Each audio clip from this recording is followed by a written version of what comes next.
When my dad died, my older sister inherited our massive family estate and his entire $50 million financial portfolio. The ink on his death certificate was barely dry when she threw me out into the pouring rain, laughing and saying I meant absolutely nothing to her now. But 3 days later, when she went to the law office to claim her glittering fortune, the estate lawyer just laughed in her face and asked if she had even bothered to read the actual will. My sister went completely pale because the fine print revealed a trap she never saw coming. My name is Harper. I am 32 years old and I work as a freelance bookkeeper. Exactly 2 weeks ago, I stood on the sidewalk outside my childhood home in a torrential downpour. The cold rain soaked through my thin jacket, but the deep chill creeping into my bones had nothing to do with the weather. I stood there, utterly paralyzed, watching my brother-in-law, Jamal, a tall African-American man who always wore custom suits bought with my father's credit cards, hurl heavy black garbage bags onto the wet pavement. Those bags contained my entire life. 7 years of my belongings, my clothes, my financial files, all tossed into the mud like actual trash. Up on the sprawling wraparound porch of the estate, completely shielded from the storm, stood my sister Savannah. She's 34, the undisputed golden child of our family. She was wearing a silk robe, casually sipping a glass of expensive red wine. She watched Jamal heave my final bag into a muddy puddle, and then she laughed. It was a sharp, cruel sound that cut right through the noise of the driving rain. She took a slow sip of her wine, leaned against the pristine white column of the house, and looked down at me with pure disgust. "Get off my property, Harper," she said, her voice dripping with intense satisfaction. "Dad is gone, and you mean absolutely nothing now. You're completely worthless to us. You have been erased from this family forever. Do not ever come back here." I stared up at her, my vision blurring with rain and intense betrayal. For 5 grueling years, I had put my own life entirely on hold. While Savannah and Jamal traveled through Europe, posting glamorous vacation photos and living like absolute royalty, I was the one sleeping in an uncomfortable chair next to my father's hospice bed. I was the one managing his complicated real estate ledgers, keeping his businesses afloat, and wiping his brow when the pain medication failed him. I gave him my 20s. Yet here I was standing in the mud, while the sister who had abandoned him claimed her unearned throne. Jamal wiped his hands together, glaring at me with open hostility before turning his back to join his wife. They thought they had won, but they severely underestimated the bookkeeper. I stood there completely frozen as the heavy black plastic of the garbage bags slapped against the wet concrete. The rain was coming down in relentless driving sheets, soaking entirely through my thin cotton jacket, but the deep, bitter chill I felt creeping into my bones had absolutely nothing to do with the weather. My entire life was sitting in muddy puddles at my feet. 7 years of my personal belongings, my clothes, my photos, my books, all tossed out onto the street like actual yard waste. I wiped the freezing rain from my stinging eyes and looked up at the sprawling wraparound porch of the family estate. Savannah stood there, perfectly dry and completely untouched by the storm. She was wearing a luxurious silk robe, swirling a glass of expensive Cabernet. She looked down at me with a sickening smirk that made my stomach turn over. Beside her stood my brother-in-law Jamal. He is a tall, striking African-American man who always carried himself with an unearned, arrogant swagger. Today, he was wearing a custom-tailored charcoal suit that I knew for an absolute fact was paid for by my father's platinum credit card. I stepped forward, my cheap sneakers sinking deep into the mud of the front lawn. I did not care about the massive house. I did not care about the sprawling estate or the luxury cars parked in the circular driveway. I raised my voice, trying to be heard over the deafening sound of the downpour. "Savannah, please," I yelled, my voice cracking with desperation. "Keep the house, keep the money, keep whatever is inside it. I just want Mom's wedding ring and Dad's vintage silver watch. That is all I am asking for. Please do not do this to me. Those things mean absolutely nothing to you." Savannah let out a sharp, theatrical laugh. She took another slow sip of her red wine and shook her head slowly, like I had just asked her for a ridiculous favor. She did not even bother to grace me with a verbal answer. Instead, Jamal took a deliberate step forward, moving right to the edge of the top porch stair. He looked down at me with absolute unvarnished contempt. He slowly raised his left arm, deliberately pulling back the perfectly pressed cuff of his expensive custom suit. He tapped the face of his watch with his right index finger. It was a massive, solid gold Rolex. I recognized it instantly. I was my father's dedicated bookkeeper. I tracked every single penny that moved through his personal and business accounts for the last 5 years. I knew exactly the day and time that $20,000 charge magically appeared on my father's statement while he was heavily medicated and sleeping in his hospice care bed. "You really need to learn to know your place, Harper," Jamal said, his voice smooth and incredibly cold. "The time for pathetic begging is over. Your services are no longer required here. You're just a charity case guest who overstayed her welcome. Move along right now before I call the local police and have you forcefully removed from the premises for trespassing." My chest tightened so hard I could barely pull any air into my lungs. Trespassing. In the very home where I grew up. In the home where I had just spent 5 grueling, exhausting years keeping my father comfortable while his body slowly failed him. I looked back at Savannah, hoping to find a tiny shred of humanity, a microscopic sliver of the older sister I used to play with in the backyard. There was absolutely nothing there. Her eyes were completely dead, filled with nothing but cold, calculating greed. Savannah reached into the deep pocket of her silk robe and pulled out a folded piece of thick, heavy ivory paper. She flicked her wrist and let the paper fall open, holding it up so I could clearly see the official-looking legal seal stamped at the top. "Do you know what this is, Harper?" she asked, her voice dripping with venomous joy. "I found it in Dad's heavy oak desk yesterday while you were busy crying your eyes out at the funeral home. It is his will. And guess what, little sister? He left the entire $50 million financial portfolio and this beautiful estate completely to me." I stared up at the paper in her hand. It looked like a draft document, something my father had been privately reviewing, but Savannah was brandishing it like an absolute weapon of mass destruction. She stepped right up to the porch railing, looking down at me like I was a pest she was finally exterminating. "The document clearly states, I am the sole executor." Savannah continued, her voice echoing loudly over the heavy rain. "That means I make the rules now. That means I decide who stays and who goes. And I decided you are a pathetic, depressing reminder of a sick old man. I want you gone. You do not get the wedding ring. You do not get the vintage watch. You get exactly what you brought into this world, which is absolutely nothing." I stood there, shaking violently, shivering in the freezing rain. I wanted to scream. I wanted to run up those wooden stairs and tear that document right out of her manicured hands. I wanted to smash that stolen gold Rolex right off Jamal's arrogant wrist. But my analytical brain suddenly kicked in. I took a deep breath, letting the freezing rain wash over my face. If I fought them right now on this porch, I would lose. Savannah would call the police. I would be arrested for trespassing, and they would paint me as the crazy, jealous sister. They would win the narrative. I looked down at the pile of garbage bags sitting in the deep mud. Most of my clothes were completely ruined. My cheap furniture was gone. But I did not need any of that trash. I walked over to the smallest black bag, carefully untied the plastic knot, and reached inside. My freezing fingers wrapped around the cold, hard shell of my laptop case. I pulled it out, holding it tight against my chest to shield it from the storm. Next to it was my single rolling suitcase containing the only clean clothes I had left to my name. Savannah watched me grab the solitary suitcase and laughed again. "Have a nice life, Harper," she called out, turning her back and walking toward the heavy mahogany front doors. "Do not ever show your face around here again." Jamal gave me one last dismissive, arrogant sneer before following his wife inside. The massive front doors slammed shut behind them, locking me out into the cold, dark street. I stood on the wet sidewalk, gripping the handle of my suitcase and clutching my laptop. They took my home. They took my father's memory. They took the physical items that meant the absolute world to me. But as I turned my back on the sprawling estate and began walking down the flooded street, I realized something crucial. They let me walk away with the one thing that could completely destroy them. They let me walk away with the financial ledgers. I did not shed a single tear as I walked away. I just held my laptop closer to my heart and began to plan my war. I drove for 20 minutes until I found a brightly lit Walmart parking lot on the edge of town. I parked my rusted 2012 Honda Civic under a flickering street lamp near the back row. The rain was still drumming heavily against the thin metal roof of my car. I turned off the engine and just sat there in the dark. The cramped interior smelled of damp cotton and stale coffee. My clothes were completely soaked through, sticking to my freezing skin, but I did not turn the heater back on.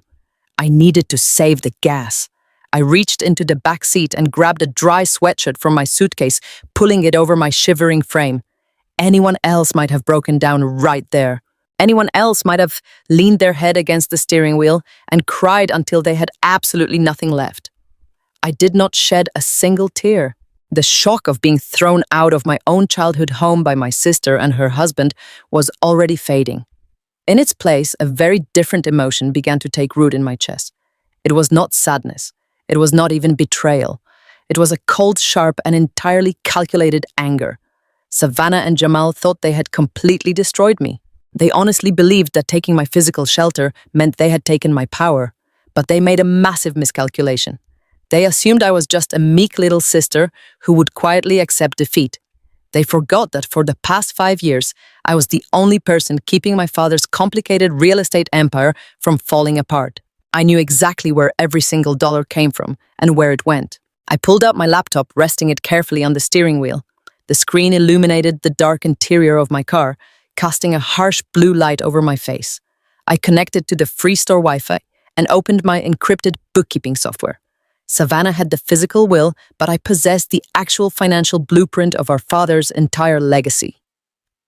I opened the master ledger. Row after row of transactions and shell companies reflected on my screen. I navigated straight to the private accounts Jamal had been accessing. I began pulling every hidden transaction, every suspicious wire transfer, and every unauthorized line of credit he had secretly opened. My fingers flew across the keyboard, downloading years of secure financial data into offshore cloud backups they could never touch. I watched the progress bars fill up, locking their digital fate into place. Savannah thought her little piece of paper made her the undisputed queen of the estate. She had absolutely no idea that I held the keys to the entire kingdom. I spent the entire night sitting in that freezing parking lot building a flawless forensic timeline of their greed. When the sun finally rose over the wet pavement, I closed my laptop. I was no longer a grieving daughter. I was a financial weapon ready for war. 2 days later, the sun was shining with a harsh, glaring brightness that felt entirely inappropriate for a funeral. I stood on the edge of the sprawling, manicured lawn of the Oak Ridge Memorial Cemetery, watching the steady stream of luxury vehicles pull through the wrought iron gates. I had arrived an hour early in my rusted Honda Civic parking as far away from the main pavilion as possible. I stood quietly near a massive oak tree, wearing the only black dress I had managed to salvage from the garbage bags Jamal had thrown into the mud. The low, aggressive growl of a high-performance engine shattered the respectful silence of the gathering crowd. A brand-new, gleaming black Porsche Panamera slowly rolled up the main drive, pulling directly into the space strictly reserved for the immediate family. The doors opened, and Jamal stepped out first. He adjusted the lapels of a stark black designer suit, his solid gold Rolex flashing in the morning sun.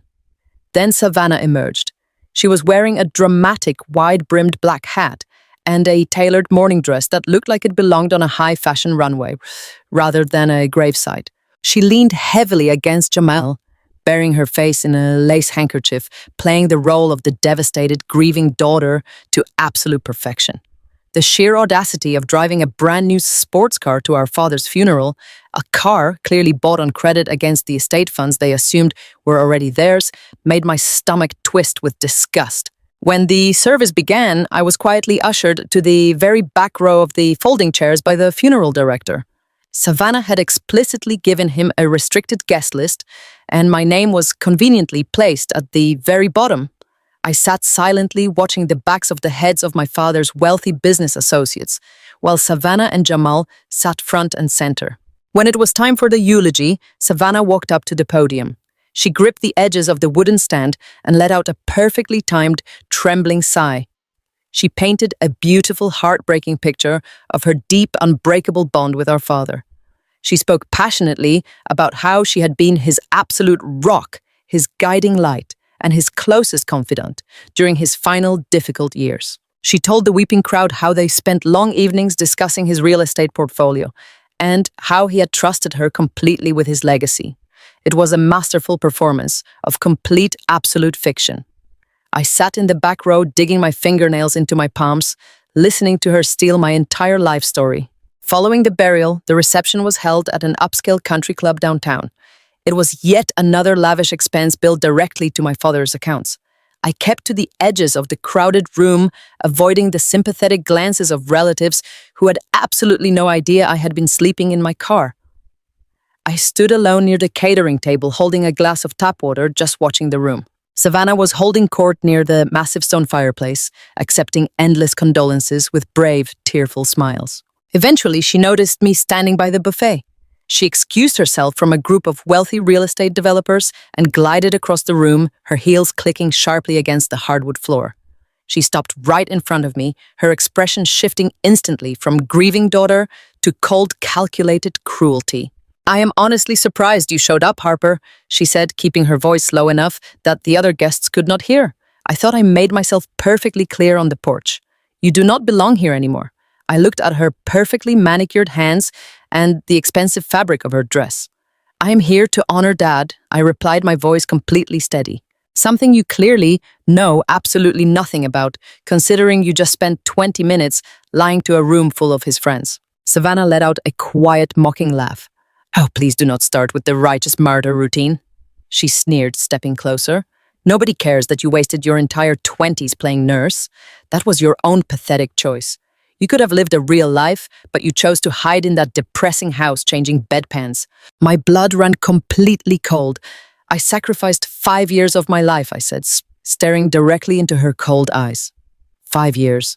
While you and Jamal were drinking expensive champagne in Paris and taking luxury ski trips in the Swiss Alps, I was the one managing his hospice care around the clock.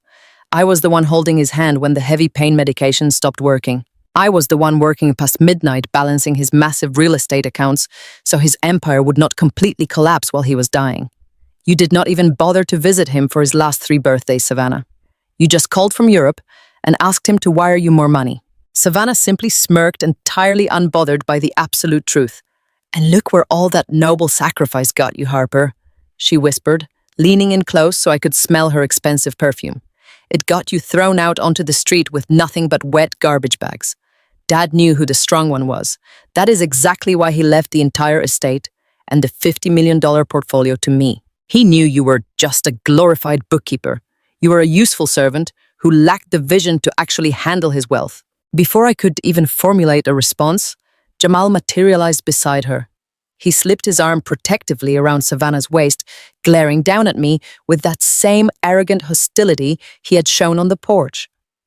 "We are done talking to you," Jamal said, his voice a low, threatening rumble. "Eat a free sandwich from the buffet and then get out of our sight before I have club security remove you for harassing my wife." I looked at the two of them standing there so incredibly smug and so absolutely certain of their ultimate victory. They had the brand new car, the designer clothes, and the total adoration of the morning crowd.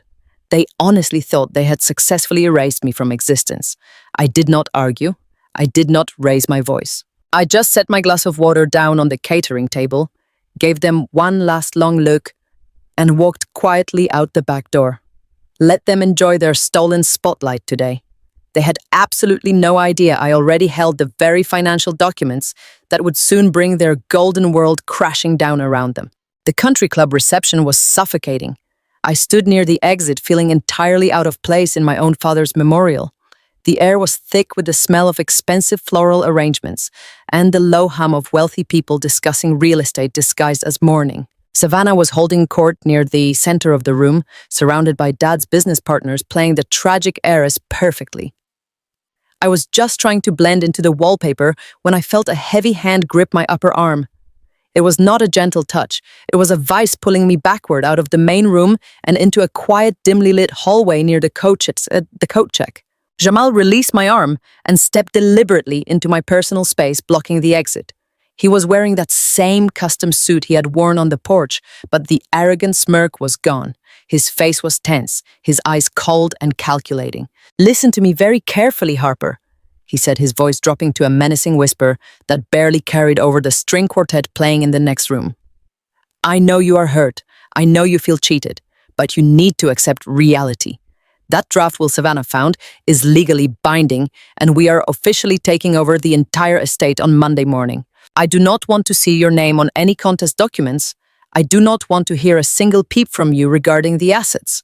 You're going to walk away quietly and let the adults handle the transition. I stared at him, my heart pounding against my ribs. I had known Jamal for 3 years, since Savannah brought him home to meet the family. He always portrayed himself as a high-end venture capitalist, a man who made millions moving money around for tech startups. But as Dad's bookkeeper, I had never actually seen proof of his massive income. I just saw the massive credit card bills Savannah racked up supporting his lifestyle. I am not contesting anything, Jamal, I said, keeping my voice low and steady. I know exactly what Savannah showed me on the porch. I know she believes she's the sole executor. I just want my personal belongings back. Jamal let out a sharp, dismissive breath. Your personal belongings are currently sitting in a landfill where they belong. He sneered, leaning closer. You need to understand something, Harper. You're a small-time freelance bookkeeper. You manage accounts for local bakeries and landscaping companies. I operate on an entirely different level. I have connections in the financial sector all across this city. People who owe me favors.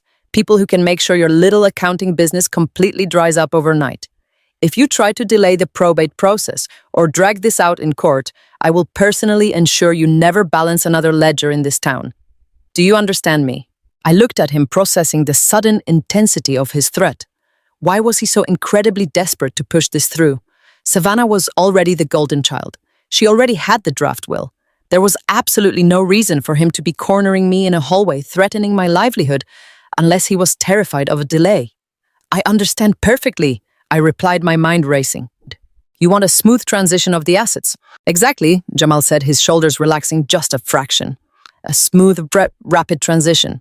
We need to liquidate the commercial properties quickly and transfer the liquid funds from the primary accounts. It is what your father would have wanted. He wanted the capital consolidated. He explicitly told me to route the primary holdings through the Delaware accounts and move the cash reserves to the Caymans to avoid probate taxes. I completely froze. My breathing stopped entirely. It took every ounce of self-control I possessed to keep my face perfectly neutral. The Delaware accounts, the cash reserves to the Caymans. Those were not casual terms. My father's primary holding company was registered in Delaware, but that was an incredibly closely guarded secret. My father never discussed his business structure with Savannah because she frankly did not care about anything other than her monthly allowance. He certainly never discussed it with Jamal. The only people who knew the exact routing structures of the Delaware holding company and the existence of the Cayman cash reserves were my father, his estate attorney, and me, his dedicated bookkeeper. I had personally set up those specific routing numbers 6 months ago when Dad's health took a sharp decline. I created them to secure the assets from potential hostile takeovers by his aggressive business partners. How did Jamal know about the Delaware accounts? How did he know about the Cayman cash reserves? The realization hit me with the force of a physical blow. Jamal had not just been enjoying Savannah's allowance. He had been digging. He had been actively searching for the back doors to my father's empire, but he could not have found those specific routing numbers by simply looking through Dad's home office desk. Those files were heavily encrypted. The only way Jamal could possess that highly specific financial vocabulary was if he had already been attempting to access those exact accounts. He was not just threatening me to protect Savannah's inheritance, he was threatening me because he needed the estate settled quickly before anyone actually scrutinized the recent transactional history. He needed the $50 million legally transferred into Savannah's name so he could completely bury whatever he had already been doing in the shadows. A sudden chilling thought crystallized in my mind. The draft will Savannah had waved in my face on the porch. The one she claimed she randomly found in Dad's heavy oak desk.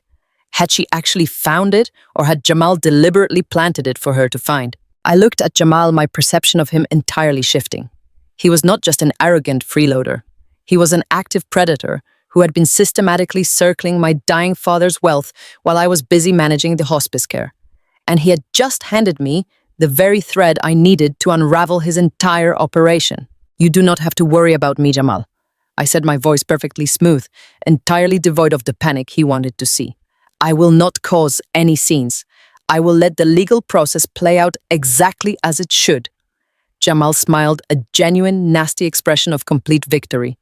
Good girl, he said, patting my shoulder in a deeply patronizing gesture. Just stay out of the way, Harper. The real adults are taking over now. He turned and walked back into the reception room, rejoining Savannah and the wealthy guests.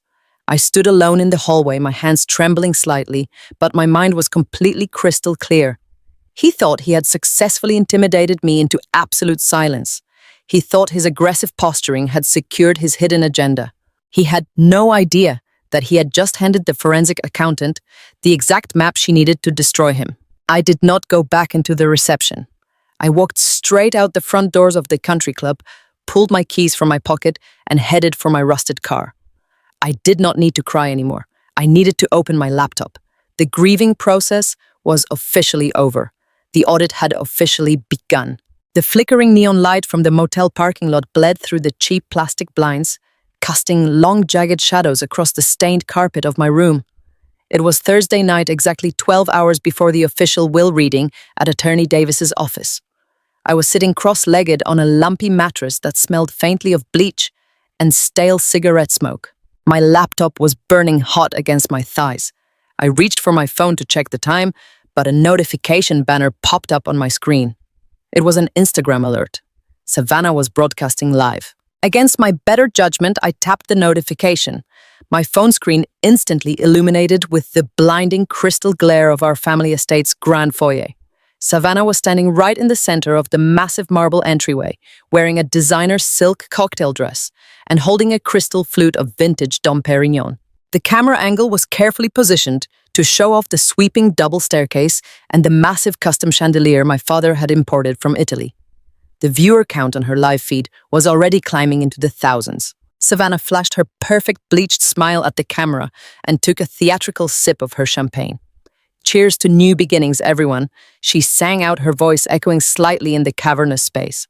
"I just wanted to hop on here and thank all of my amazing friends for the incredible outpouring of love and support over the last few days. It has been a truly heartbreaking week losing my father, but he left me with a beautiful, massive legacy to protect. Tomorrow morning, the estate becomes officially mine, all $50 million of it. I am stepping into my new era." I watched the screen, my jaw clenched so tight my teeth literally ached. Hearts and supportive comments flooded the bottom of the broadcast. People were congratulating her, praising her strength, and begging for a house tour. Savannah laughed, tossing her hair over her shoulder. "Oh, do not worry," she told the camera, her eyes gleaming with absolute malicious joy. "There will be plenty of house tours now that I am finally redecorating. It is time to clear out the old depressing energy. Honestly, I have spent the last few days just completely trimming the fat from my life. You know what I mean? Cutting out the dead weight, getting rid of the toxic, jealous people who just drag you down and contribute absolutely nothing to your success." In the background, I could clearly see Jamal walking into the frame. He was wearing a custom velvet smoking jacket and carrying another $200 bottle of champagne. He wrapped his arm around Savannah's waist and kissed her cheek, grinning directly into the camera lens. "We are upgrading the entire vibe," Jamal added smoothly. "Out with the old garbage and in with the new empire." They were toasting to my absolute destruction. They were broadcasting my painful eviction to the entire world, dressing it up as a story of their personal triumph and self-care. I stared at my sister's smiling face for 3 more seconds before I calmly closed the application. I did not throw my phone across the room. I did not scream into my thin motel pillow. The time for letting them manipulate my emotions was entirely over. I set my phone face down on the nightstand and turned my complete attention back to my laptop screen. I had spent the last 48 hours digging deep into the master financial ledgers I managed for my father. Jamal thought he was a financial genius because he discovered the routing numbers for the Delaware Holding Company and the Cayman cash reserves. He thought those accounts represented a straight line to unmitigated wealth. But Jamal was just a greedy amateur looking at a highly complex ecosystem he did not actually understand. My father built his real estate empire from the ground up over 40 years. He was a brilliant, meticulous man who trusted absolutely no one except his dedicated bookkeeper. As I traced the internal flow of the capital through the encrypted spreadsheets, a massive hidden architecture began to reveal itself to me. I started cross-referencing the holding companies against the corporate liability reports. The golden portfolio that Savannah was currently bragging about to 3,000 strangers on the internet was not a simple pile of liquid cash. The $50 million valuation was inextricably tied to a highly specific corporate entity structure. My father had deliberately leveraged his most valuable commercial properties against a massive portfolio of corporate debt right before his health rapidly declined. He legally attached $15 million of immediate unpayable corporate liabilities directly to the primary asset holding company. I scrolled down through the complex amortization schedules, my eyes widening as the absolute genius of his plan clicked into place. Jamal had only looked at the gross valuation. He saw the $50 million, and his greed completely blinded him to the underlying debt structure. My father knew exactly what Savannah and Jamal were. He knew they were circling like vultures waiting for him to take his final breath. My father built a financial landmine. He structured the accounts so that whoever inherited the primary holding company would instantly assume total personal responsibility for the crushing corporate debt. It was a toxic asset trap disguised as a golden ticket. My father had quietly rerouted all of the clean liquid assets into a completely separate blind trust. Savannah thought she had successfully discarded the worthless little sister and secured her magnificent royal future. But as I reviewed the final ledger entries, I realized my father was 10 steps ahead of them both. He had weaponized their own phenomenal greed against them. I closed my laptop and packed it carefully into my bag. Let Savannah drink her expensive champagne. Tomorrow morning at the law office, she was going to learn a very brutal lesson about what happens when you underestimate the bookkeeper. Friday morning arrived with a blinding glare of sunlight that reflected sharply off the towering glass skyscrapers downtown. I walked through the heavy revolving doors of Davis & Associates precisely 45 minutes early. I was wearing the only professional outfit I had salvaged from the garbage bags, a simple charcoal blazer and black slacks. My cheap sneakers had been replaced by a pair of scuffed flats, but I walked with my head held high. I carried my heavy leather tote bag pressed firmly against my side. Inside that bag sat my laptop and 2 thick-bound ledgers containing the absolute truth of my father's financial empire. I was escorted into the primary conference room by a quiet paralegal, and I took a seat in the farthest corner. I did not sit at the massive mahogany table. I placed my bag on my lap, wrapping my arms around it, and I simply waited. Attorney Davis entered a few minutes later. He was a distinguished man in his late 60s who had served as my father's personal legal counsel for over 2 decades. He gave me a single solemn nod, acknowledging my presence before arranging his thick files at the head of the long table. My father respected Mr. Davis immensely. They had spent countless hours in this very room, structuring the real estate deals that built our family wealth. I had sat in these exact leather chairs, taking meticulous notes for them, while Savannah was out spending the profits. The room was absolutely silent, except for the soft ticking of a grandfather clock against the far wall. The silence did not last long. At 10:15, exactly 15 minutes past the scheduled appointment time, the heavy glass doors of the conference room were practically thrown open.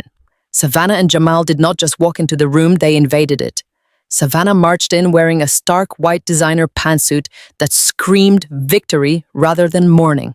She carried a massive red leather handbag that she immediately dropped right into the center of the polished mahogany table with a loud, disrespectful thud. Jamal followed closely behind her, talking loudly on his cell phone. He was wearing another custom-tailored suit, his gold Rolex catching the morning light as he aggressively gestured with his free hand. He was barking orders at someone on the other end of the line, demanding to know why a specific wire transfer had not cleared yet.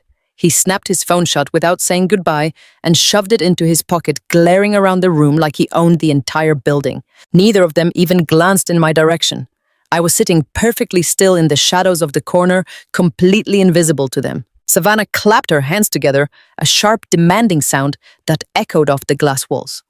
"All right, let us get this over with," she announced, her voice dripping with extreme impatience. "We have a celebratory brunch reservation at noon, and I absolutely loathe waiting for a table. Mr. Davis, I assume you have all the transfer documents prepared for my signature. I want the deeds to the residential properties put directly into my name today." Attorney Davis looked up from his files, his expression completely unreadable. "Savannah, please take a seat," he said, his tone entirely professional. "We have a strict legal protocol to follow regarding the reading of your father's last will and testament."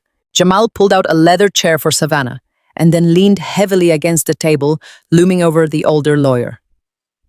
"Listen to me very closely, Davis. Jamal said, his voice taking on that familiar, threatening rumble. "We are not here to sit through a boring, dramatic reading of legal jargon. My wife is the sole executor and the sole beneficiary of the $50 million estate. We already have the draft will. We know exactly what it says. You are just the hired help facilitating the paperwork. So print out the asset transfer forms right now. I need the liquid cash reserves from the primary accounts moved into our newly established routing numbers by the end of business today." I sat in my corner, gripping the edges of my heavy tote bag. The sheer arrogance was absolutely breathtaking. Jamal was treating a highly respected senior attorney like a slow fast food cashier. But beneath Jamal's aggressive posturing, I could hear the distinct frantic edge of total desperation. He was pressing incredibly hard for the immediate transfer of the liquid cash reserves. He needed that clean money to cover the massive secret debts he had accumulated. He needed to wash his stolen funds before the week ended. Attorney Davis did not flinch. He simply adjusted his glasses and looked directly at Jamal. "The transfer of estate assets is a strict legal process," he replied calmly. "It requires the formal reading of the finalized document in the presence of all named and potential beneficiaries." Savannah rolled her eyes, letting out a loud, exaggerated sigh. She spun around to drop her sunglasses into her red handbag, and that is exactly when she finally noticed me sitting silently in the corner of the room. Her entire posture stiffened. Her manicured hands froze on the zipper of her purse. "What is she doing here?" Savannah demanded, pointing a perfectly manicured finger directly at my face. "I told you on Wednesday that you are no longer part of this family, Harper. You have absolutely no right to be in this building. Mr. Davis, call your security team and have this trespasser removed immediately. She's just a bitter, jealous bookkeeper trying to ruin my day." Jamal turned around, his eyes narrowing as he spotted me holding my ledgers. "I warned you to stay away, Harper," he hissed, taking a threatening step toward my corner. "I told you what would happen if you tried to interfere with our money. You need to leave right this second before I make good on that promise." I did not shrink back into my chair. I did not avert my eyes or apologize for my presence. I simply looked up at my sister and her husband, maintaining perfect, absolute silence. I let their insults and threats hang awkwardly in the quiet air of the professional conference room. I knew that every single word they spoke, every aggressive demand they made, and every cruel insult they hurled at me was actively cementing their absolute ruin. Attorney Davis cleared his throat, a sharp, authoritative sound that forced Jamal to stop his advance.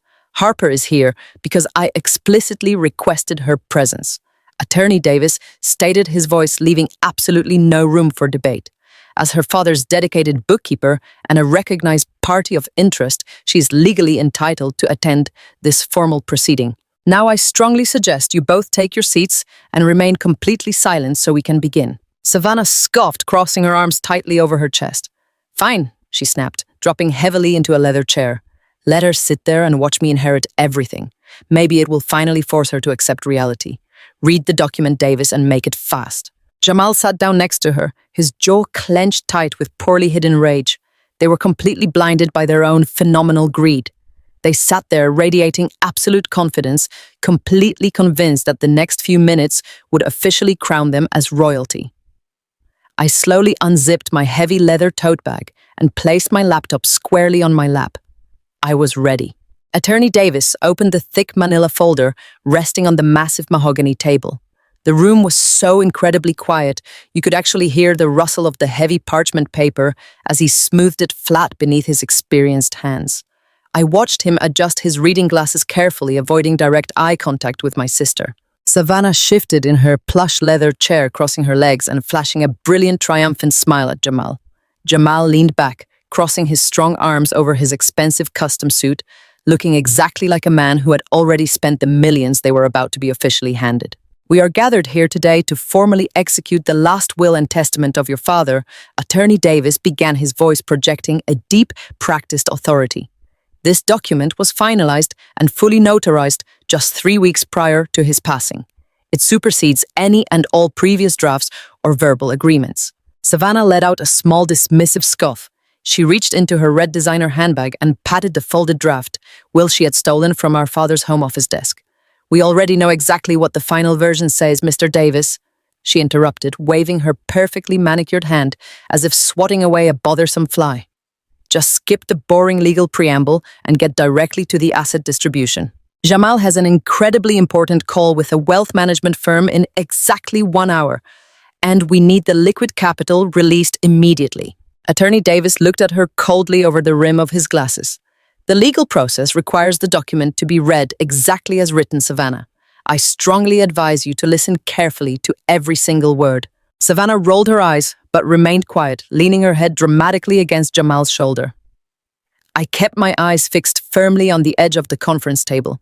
My laptop rested heavily on my knees, serving as a quiet, comforting reminder of the immense financial truth hidden completely beneath the surface of this arrogant display. Attorney Davis cleared his throat and began reading the comprehensive inventory of our father's estate. He detailed the sprawling physical properties. He listed the commercial real estate holdings spread entirely across the downtown district. He recited the official names of the holding companies, the various investment portfolios, and the offshore accounts. When he finally announced the gross valuation of the estate at an estimated $50 million, Savannah practically vibrated with uncontrollable excitement. Jamal let out a low whistle of pure greed, rubbing his chin as he looked around the polished room like a conquering king, claiming his absolute spoils. $50 million, he muttered under his breath, loud enough for me to hear clearly from my dark corner. We are buying that luxury villa in Tuscany tomorrow, baby. Savannah squeezed his arm, her eyes wide with absolute dollar signs. They were entirely captivated by the sheer magnitude of the gross valuation. They did not hear the highly specific financial terminology Attorney Davis was using. They did not notice that he specifically said gross valuation rather than net liquid assets. Their blinding greed completely deafened them to the actual legal reality being established right in front of them. Then came the exact moment Savannah had been eagerly waiting for. Attorney Davis turned to the third page of the document, the critical section detailing the specific distribution of assets, regarding my primary residence and my comprehensive financial portfolio. Attorney Davis read aloud, his voice steady and unwavering. I hereby leave the family estate and the entirety of the $50 million gross holding portfolio directly to my eldest daughter, Savannah. She is to assume total ownership and sole executive control over these specific assets immediately upon the execution of this document. Savannah let out a loud, dramatic gasp, pressing both her hands to her cheeks in a theatrical display of total victory. She looked at Jamal, who was beaming like he had just won the lottery. They had actually done it. They had secured the entire kingdom. The draft will she found in the desk was perfectly accurate. The beautiful house, the massive money, the ultimate power, it was all officially hers. I sat in my corner perfectly still. I did not gasp. I did not cry. I just watched her soak in the absolute peak of her unearned glory. Savannah turned her head and looked directly at me, her face contorted into a chilling mask of pure, unadulterated cruelty. The formal legal setting completely vanished from her mind as the immense rush of power went straight to her head. "Hold on," Savannah said, holding up her hand abruptly to stop Attorney Davis from reading any further. She pushed her heavy leather chair back and stood up, walking slowly toward the corner where I was sitting. The expensive heels of her designer shoes clicked aggressively against the hardwood floor, sounding like gunshots in the quiet room. She stopped just a few feet away, looking down at me, like I was something disgusting scraped off the bottom of her shoe. "Did you hear that, Harper?" she demanded, her voice echoing sharply. "Did you hear exactly what Mr. Davis just said? I get the massive house. I get the $50 million. I get absolutely everything." I looked up at her, my expression completely blank. "I heard him, Savannah," I replied softly. "Good." She spat her eyes, narrowing with vicious, terrifying intent. "Because I want you to completely understand why I threw you out into the pouring rain on Wednesday night. I want you to understand that Dad knew exactly how incredibly worthless you are. You wasted your entire life managing his heavy medications and scrubbing his dirty floors, and he still chose me. You are nothing but a pathetic little bookkeeper who thought she could secure a massive piece of the pie by playing the devoted daughter. But you failed miserably. You get nothing, Harper. Not the house, not a single dollar, and certainly not any of his precious sentimental junk." Jamal chuckled loudly from the conference table, leaning back and checking his stolen gold Rolex.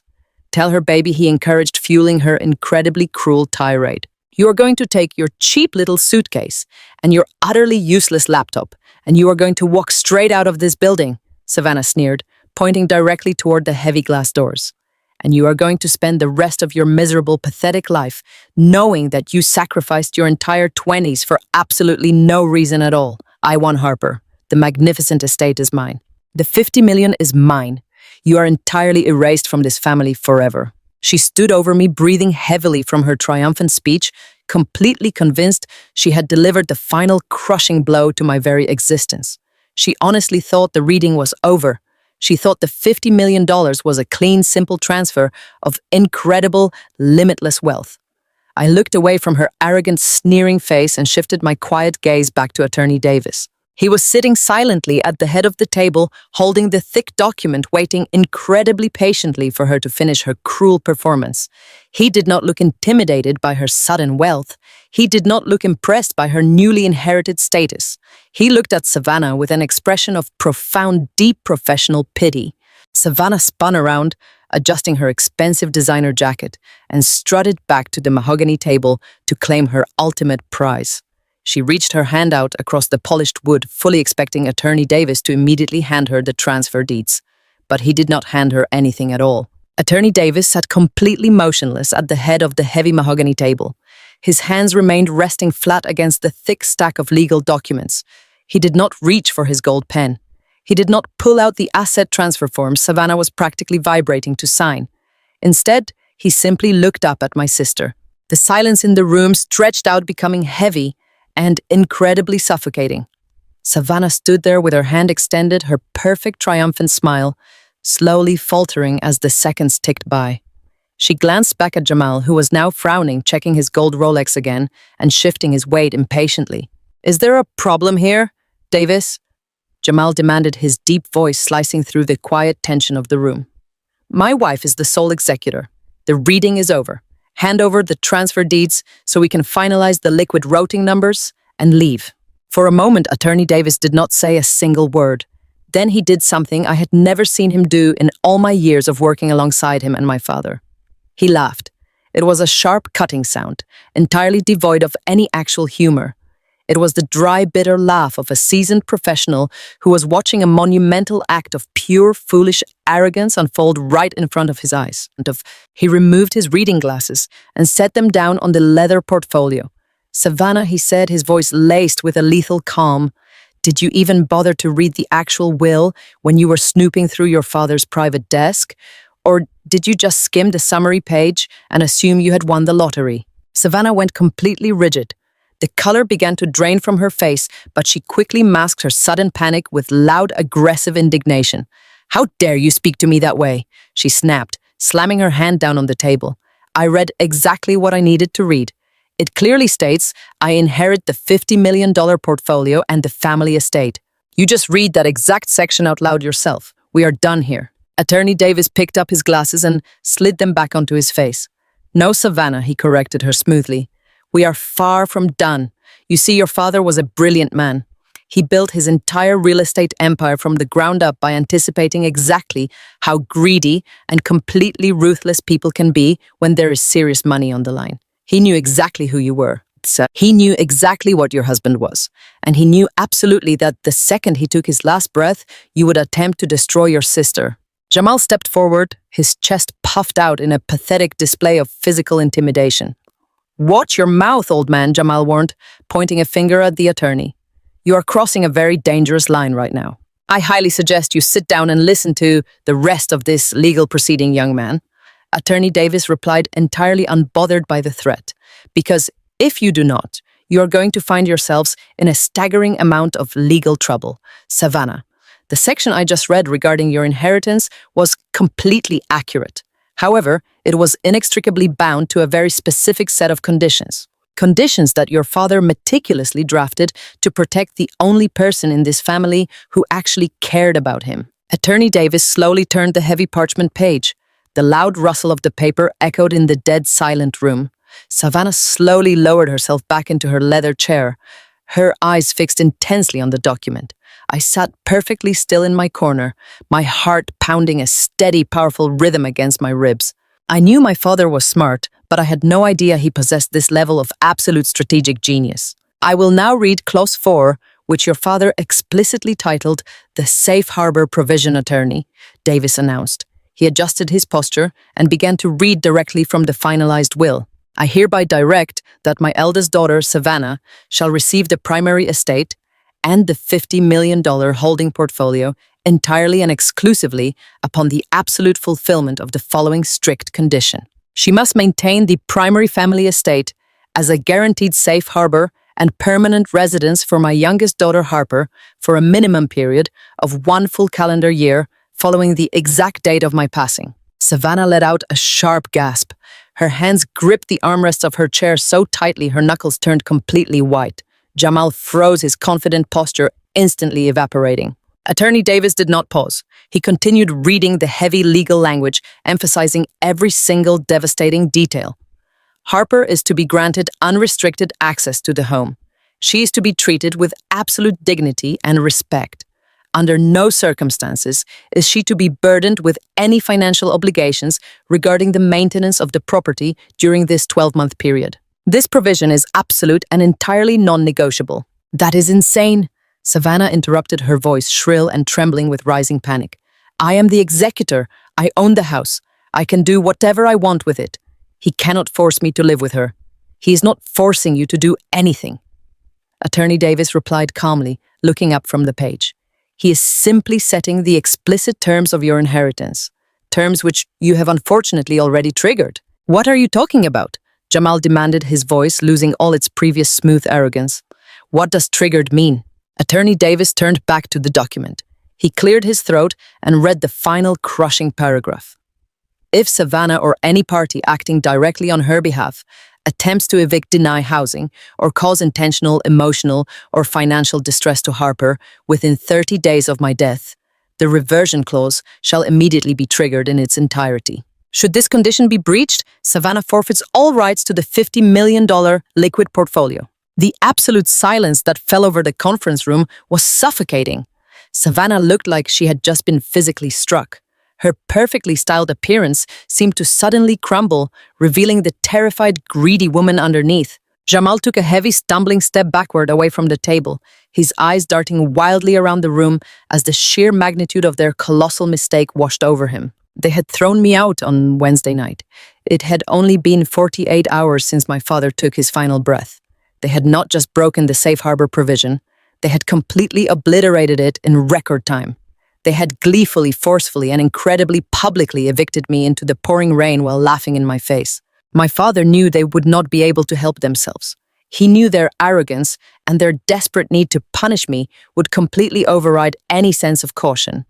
He laid out a massive golden trap worth $50 million, and Savannah had sprinted directly into it without ever bothering to read the fine print.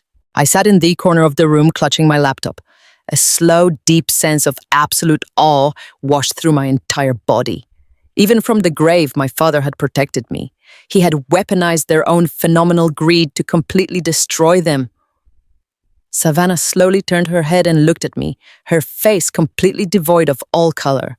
The arrogant golden child was finally beginning to understand that she had just thrown away her entire kingdom. The silence in the conference room was absolute and entirely suffocating. Savannah stood frozen near the edge of the mahogany table, her perfectly manicured hand hovering over the polished wood. She looked desperately at Jamal, but he was staring at Attorney Davis with a look of pure, unadulterated terror. Savannah swallowed hard, her throat clicking audibly in the quiet room. She tried to force a laugh, but it came out as a weak, pathetic wheeze. "That is completely ridiculous," she stammered, her voice pitching up an octave. "I never evicted her. She packed her own garbage bags and left voluntarily. You cannot prove anything." Attorney Davis did not argue with her. He simply reached into his thick leather portfolio and withdrew a single crisp white document with a blue municipal seal stamped across the top. He slid it across the table until it rested directly in front of my sister. "That is a certified copy of the police report filed at the precinct in the 9th District on Wednesday night at 11:45. Attorney Davis said, his voice steady and completely devoid of emotion. Harper walked into that station freezing and soaking wet to officially document an illegal lockout. The report includes sworn statements from the 2 responding officers who accompanied her back to the property to retrieve her basic medical necessities. Those officers clearly documented that the locks had been entirely changed, and they recorded Jamal making explicit verbal threats to physically remove her from the premises if she ever returned. Savannah stared at the police report like it was a venomous snake about to strike her. The color drained from her face, leaving her normally glowing skin a sickly pale gray. Therefore, Attorney Davis continued placing his hands flat on the table. The safe harbor provision of your father's will has been irrevocably breached within 48 hours of his passing. According to the strict legal parameters set forth by the reversion clause, the $50 million liquid holding portfolio is immediately stripped from your inheritance. Those funds bypass you entirely and transfer directly into a secure blind trust. That trust is controlled solely and exclusively by your sister Harper. I sat in my corner holding my laptop, my breathing shallow and incredibly steady. The massive fortune, the clean liquid assets my father had spent his entire life building were completely safe. They were locked away in a financial fortress that Savannah and Jamal could never ever touch. Savannah began to shake. Her entire body vibrated with a sudden violent panic. "No," she gasped, gripping the edge of the table so hard her knuckles turned white. "No, you cannot do this. You cannot take my money. I still get the house. I still get the businesses. The will said I inherit the primary estate and the corporate portfolios." Attorney Davis nodded slowly, pulling another file from his stack. "You're absolutely correct, Savannah," he said. "You do indeed inherit the physical family estate and the specific corporate entity attached to it, which your father legally designated as the Red Oak portfolio."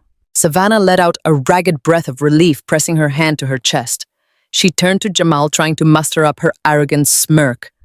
"See?" she whispered frantically. "We still have the house.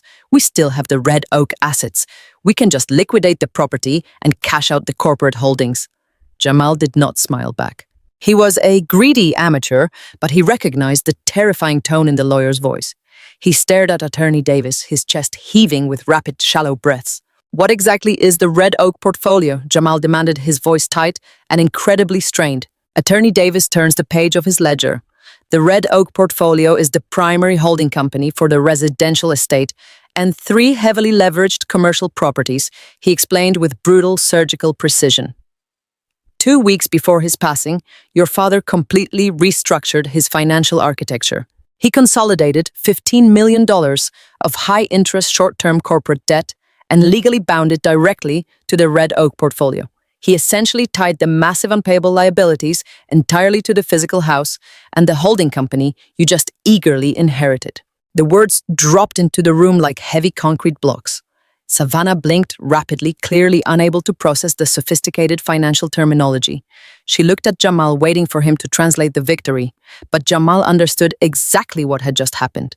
The blood rushed to his face, turning his skin a dark, furious red. Attorney Davis looked directly into Savannah's wide, terrified eyes. "To put it in simpler terms, Savannah, you did not inherit a fortune today. You inherited a toxic asset. You are now the sole owner of a holding company saddled with $15 million of immediate unpayable debt. The creditors will be officially notified of the ownership transfer on Monday morning. They will immediately place liens on the family estate and force a total foreclosure to recoup their losses. You have absolutely zero liquid capital to pay them because you forfeited the $50 million trust when you threw your sister out into the rain. You are completely, utterly bankrupt." Savannah went chalk white. Her knees literally buckled, and she collapsed heavily into the leather chair, staring blankly at the polished wood. She finally understood the magnitude of her father's trap. The golden ticket was a crushing anchor, and she had just enthusiastically tied it around her own neck. Jamal completely lost his mind. The polished, sophisticated venture capitalist facade shattered into a million jagged pieces. He slammed his fist down on the mahogany table, rattling the crystal water glasses, and started screaming. He screamed at Attorney Davis, calling him a fraud and a liar. He spun around and screamed at Savannah, calling her a stupid, careless idiot for throwing me out of the house and ruining his master plan. He paced back and forth like a caged animal, kicking a leather chair across the room as the reality of his massive hidden debts finally caught up with him. He needed that clean money to survive, and now he had absolutely nothing but a wife completely drowning in $15 million of toxic corporate liability. I sat quietly in my corner, watching the absolute destruction of their arrogant empire. My father was a brilliant man. He knew that the only way to truly protect me was to let their own vicious greed become their ultimate downfall. They had desperately wanted everything, and now they were left with absolutely nothing but ruin. I expected them to break. I honestly thought that walking out of Attorney Davis's office with $15 million of toxic debt hanging around their necks would finally crush their massive egos. But I completely underestimated the sheer delusional entitlement of my sister and her husband. People like Savannah and Jamal do not simply accept defeat. When reality completely shatters their golden illusions, they do not reflect or apologize. They simply dig their claws in deeper and attempt to rewrite reality. For exactly 4 days after the disastrous will reading, I heard absolutely nothing from them. I moved out of my cheap roadside motel and into a modest, secure apartment downtown using a small authorized disbursement from the Blind Trust. I spent my days working with Attorney Davis to properly structure the asset protections and officially, legally transfer the liquid $50 million out of their desperate reach. The quiet was incredibly unnerving.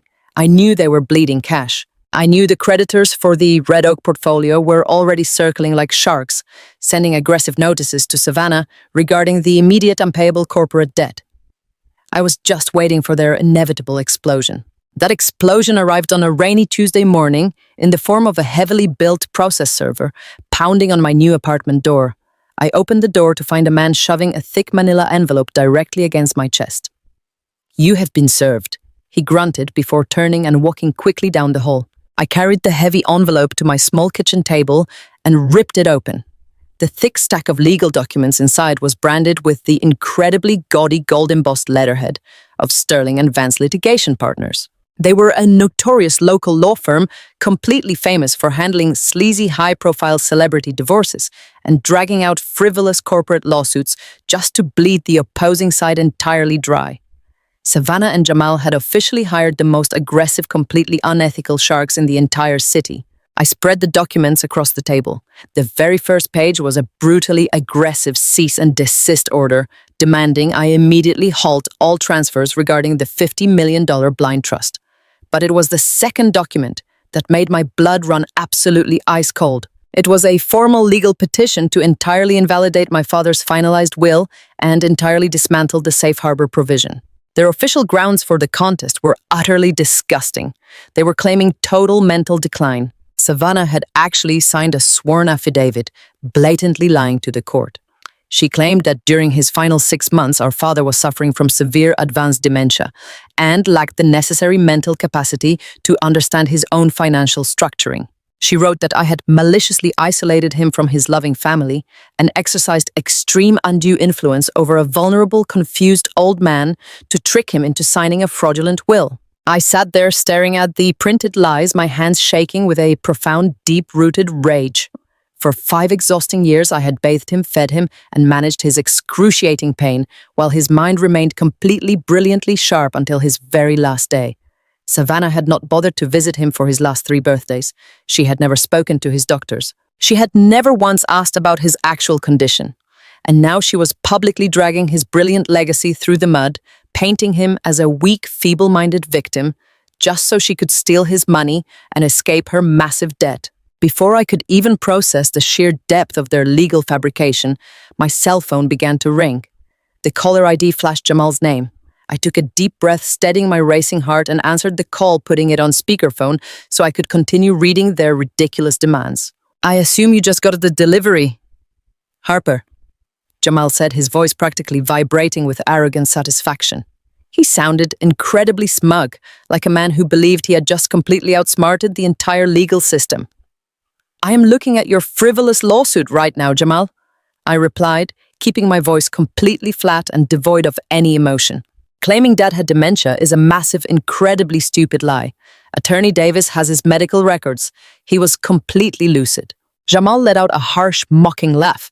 "It does not matter what the actual truth is, you stupid little bookkeeper," he sneered. "It only matters what we can drag out in front of a judge. Our attorneys are absolute monsters. They specialize in keeping estates completely frozen in probate hell for years. Do you honestly think you can fight us?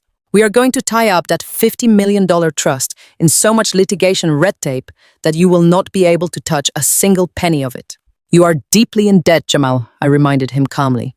The Red Oak creditors are going to foreclose on Savannah within weeks. You do not have the money to pay Sterling and Vance for a decade-long legal battle. We do not need to pay them up front.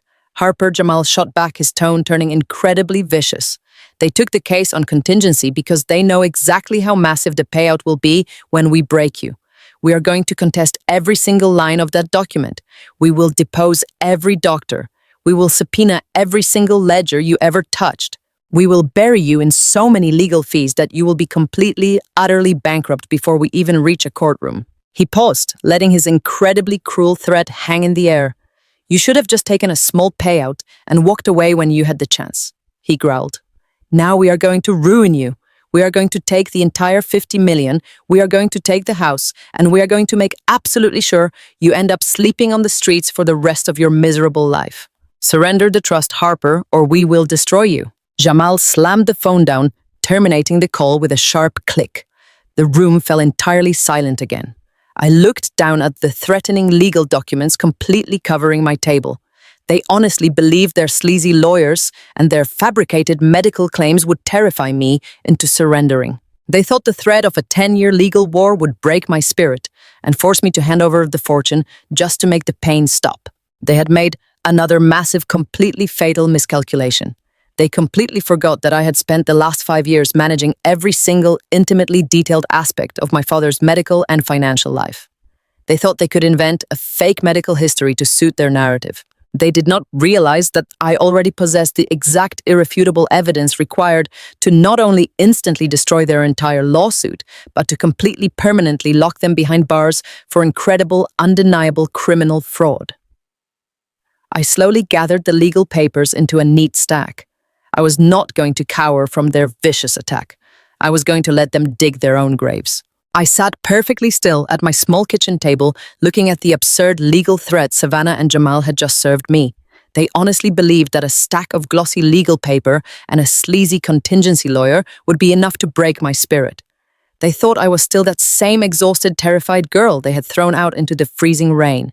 They fundamentally misunderstood who they were dealing with. I was no longer a grieving daughter begging for scraps of basic human decency.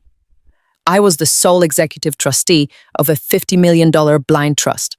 My father had not just left me a fortune, he had left me an absolute arsenal, and I was finally ready to declare war. I opened my encrypted laptop and logged directly into the master portal of the trust account. The screen illuminated my dark apartment, casting a harsh blue glow across the threatening lawsuit documents scattered across my table. I did not waste a single second crying over their vicious accusations. I bypassed the standard local accountants entirely. I used my newly acquired unrestricted access to authorize an immediate massive retainer to secure the services of Sterling Blackwood and Associates. They were not just accountants.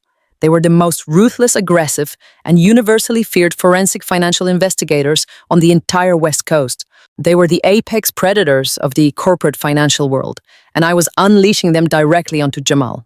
Within exactly 4 hours of authorizing the wire transfer, I was sitting in a high-security conference room surrounded by a team of 6 elite forensic auditors. I did not ask them to gently review the estate. I slammed my heavy bound ledgers onto their polished glass table and gave them one single incredibly specific directive. I wanted them to completely tear apart every single financial transaction Jamal had executed over the past 36 months.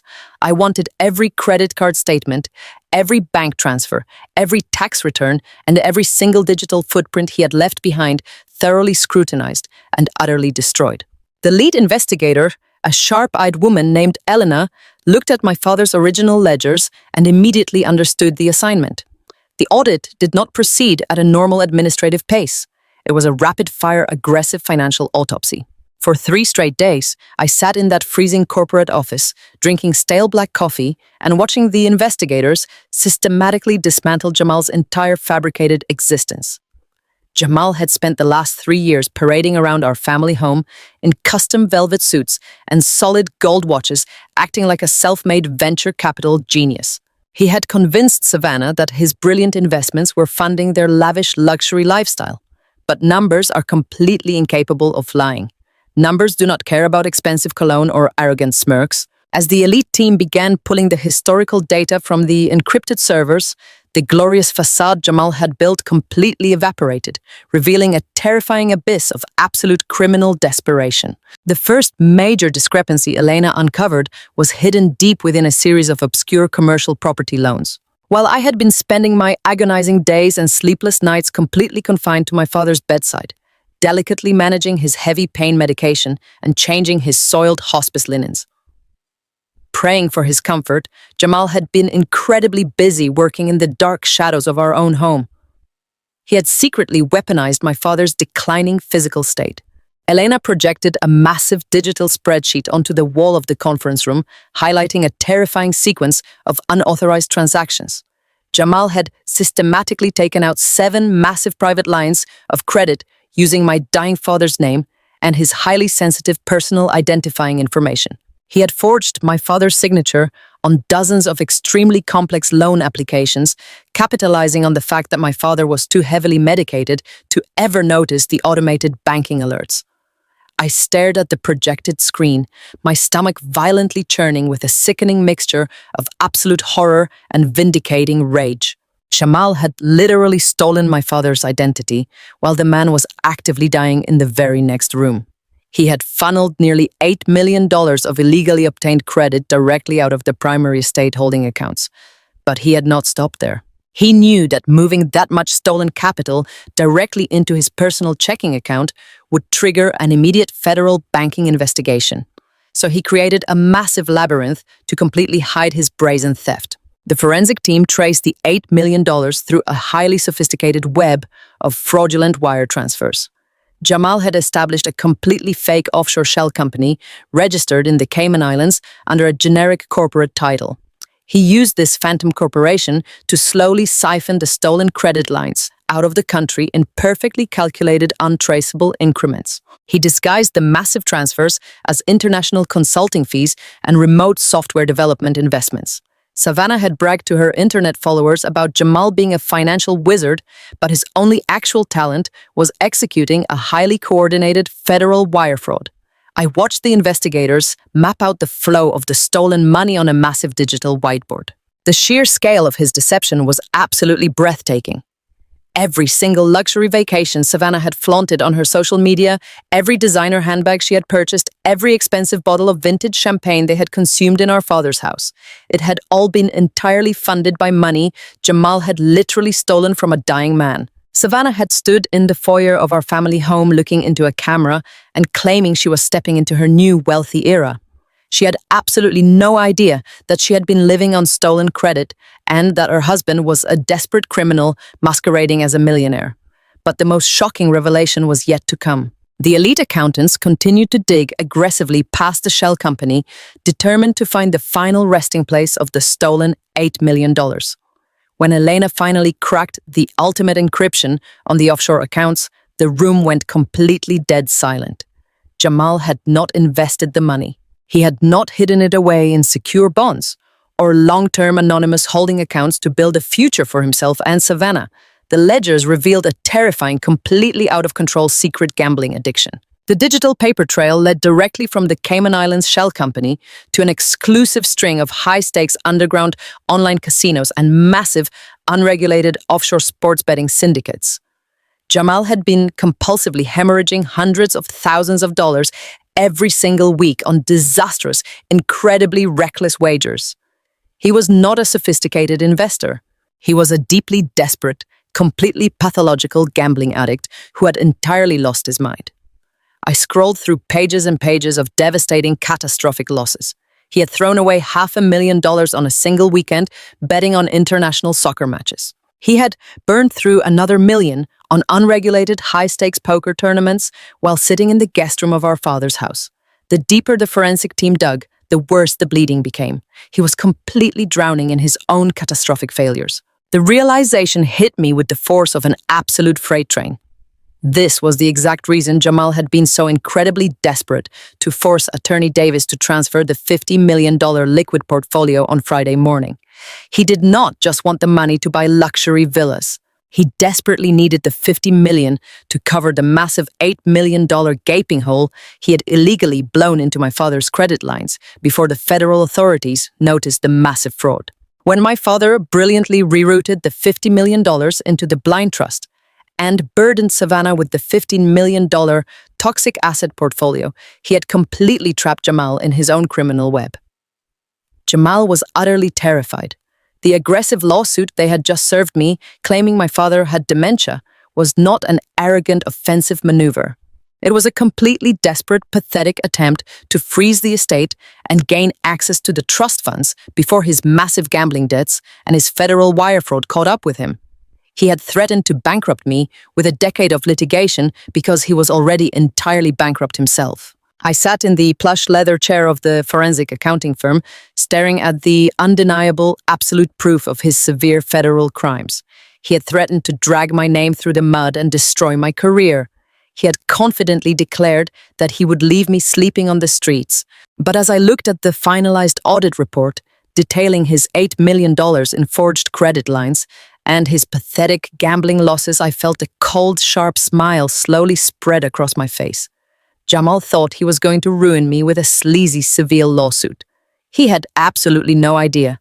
I was about to hand him over to the federal authorities and send him directly to federal prison. I carefully gathered the massive stack of explosive financial evidence and thanked the exhausted team of elite investigators for their incredible work. The silent, obedient sister they loved to humiliate was finally dead, and a financially armed nightmare was about to take her place. I sat alone in my new apartment with the heavy rain beating against the large glass windows. The frivolous lawsuit Savannah and Jamal had proudly served me was pushed entirely to the edge of my small dining table. It was nothing but a stack of worthless paper filled with pathetic lies. In front of me, glowing brightly on my laptop screen, was the absolute truth. I had spent my entire adult life mastering the deeply complex language of corporate accounting. I knew exactly how to track every single cent that moved through a business. Jamal thought he was a master manipulator because he knew how to open a fake offshore bank account. He fundamentally misunderstood the incredibly permanent digital footprints that money always leaves behind. I was not just going to defend myself against their disgusting claims of my father having dementia. I was going to construct a completely airtight federal case that would guarantee they both spent the best years of their miserable lives locked inside a federal prison. I poured myself a cup of black coffee and began compiling the absolute kill shot. I needed to move far beyond the initial forensic audit provided by the investigators. An audit proves that the money is missing, but to secure a massive federal indictment, I needed to solidly connect the stolen funds directly to Jamal and Savannah. I started by zeroing in on the incredibly brazen forged signature documents. Over a period of 18 grueling months, Jamal had secretly opened 7 massive private lines of credit using my dying father's stolen identity. To prove this was a coordinated, malicious fraud, I opened my father's heavily guarded personal medical logs. As his primary dedicated caretaker, I had meticulously recorded every single detail of his physical decline. I logged every dosage of liquid morphine, every fentanyl patch replacement, and every agonizing period where he was completely unresponsive. I created a chronological timeline mapping the fraudulent bank applications against his daily hospice charts. The results were absolutely sickening. I took the exact date and electronic timestamp of the very first fraudulent loan application, a document that authorized a $2 million commercial draw, and cross-referenced it with my care journals. On the specific afternoon, Jamal allegedly obtained my father's legally binding signature. My father was actually deeply unconscious. He was actively undergoing an emergency palliative care procedure in his hospital bed, completely incapable of speaking or opening his eyes. I pulled the attending physician's official notes, confirming that my father lacked the basic motor function to even hold a pen. He was totally incapacitated. I printed the official medical records and stapled them directly to the fraudulent corporate loan applications. The visual contrast was a horrifying testament to Jamal's total lack of human decency. He was literally stealing a dying man's identity while I was in the very next room wiping sweat from my father's forehead. But proving my father did not sign the documents was only the first step. I needed to explicitly prove that Jamal was the unseen thief orchestrating the entire massive deception. I needed to place him exactly at the scene of the digital crime. I dove straight into the exorbitant credit card statements that Savannah proudly racked up every single month. I matched the exact approval dates of the next 3 fraudulent credit lines to their luxurious international travel itinerary.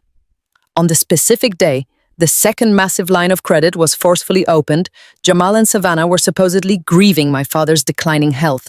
Instead, their credit card receipts proved they were happily checked into an exclusive 5-star luxury ski resort in Aspen, Colorado. I pulled the detailed itemized hotel invoices from the encrypted server.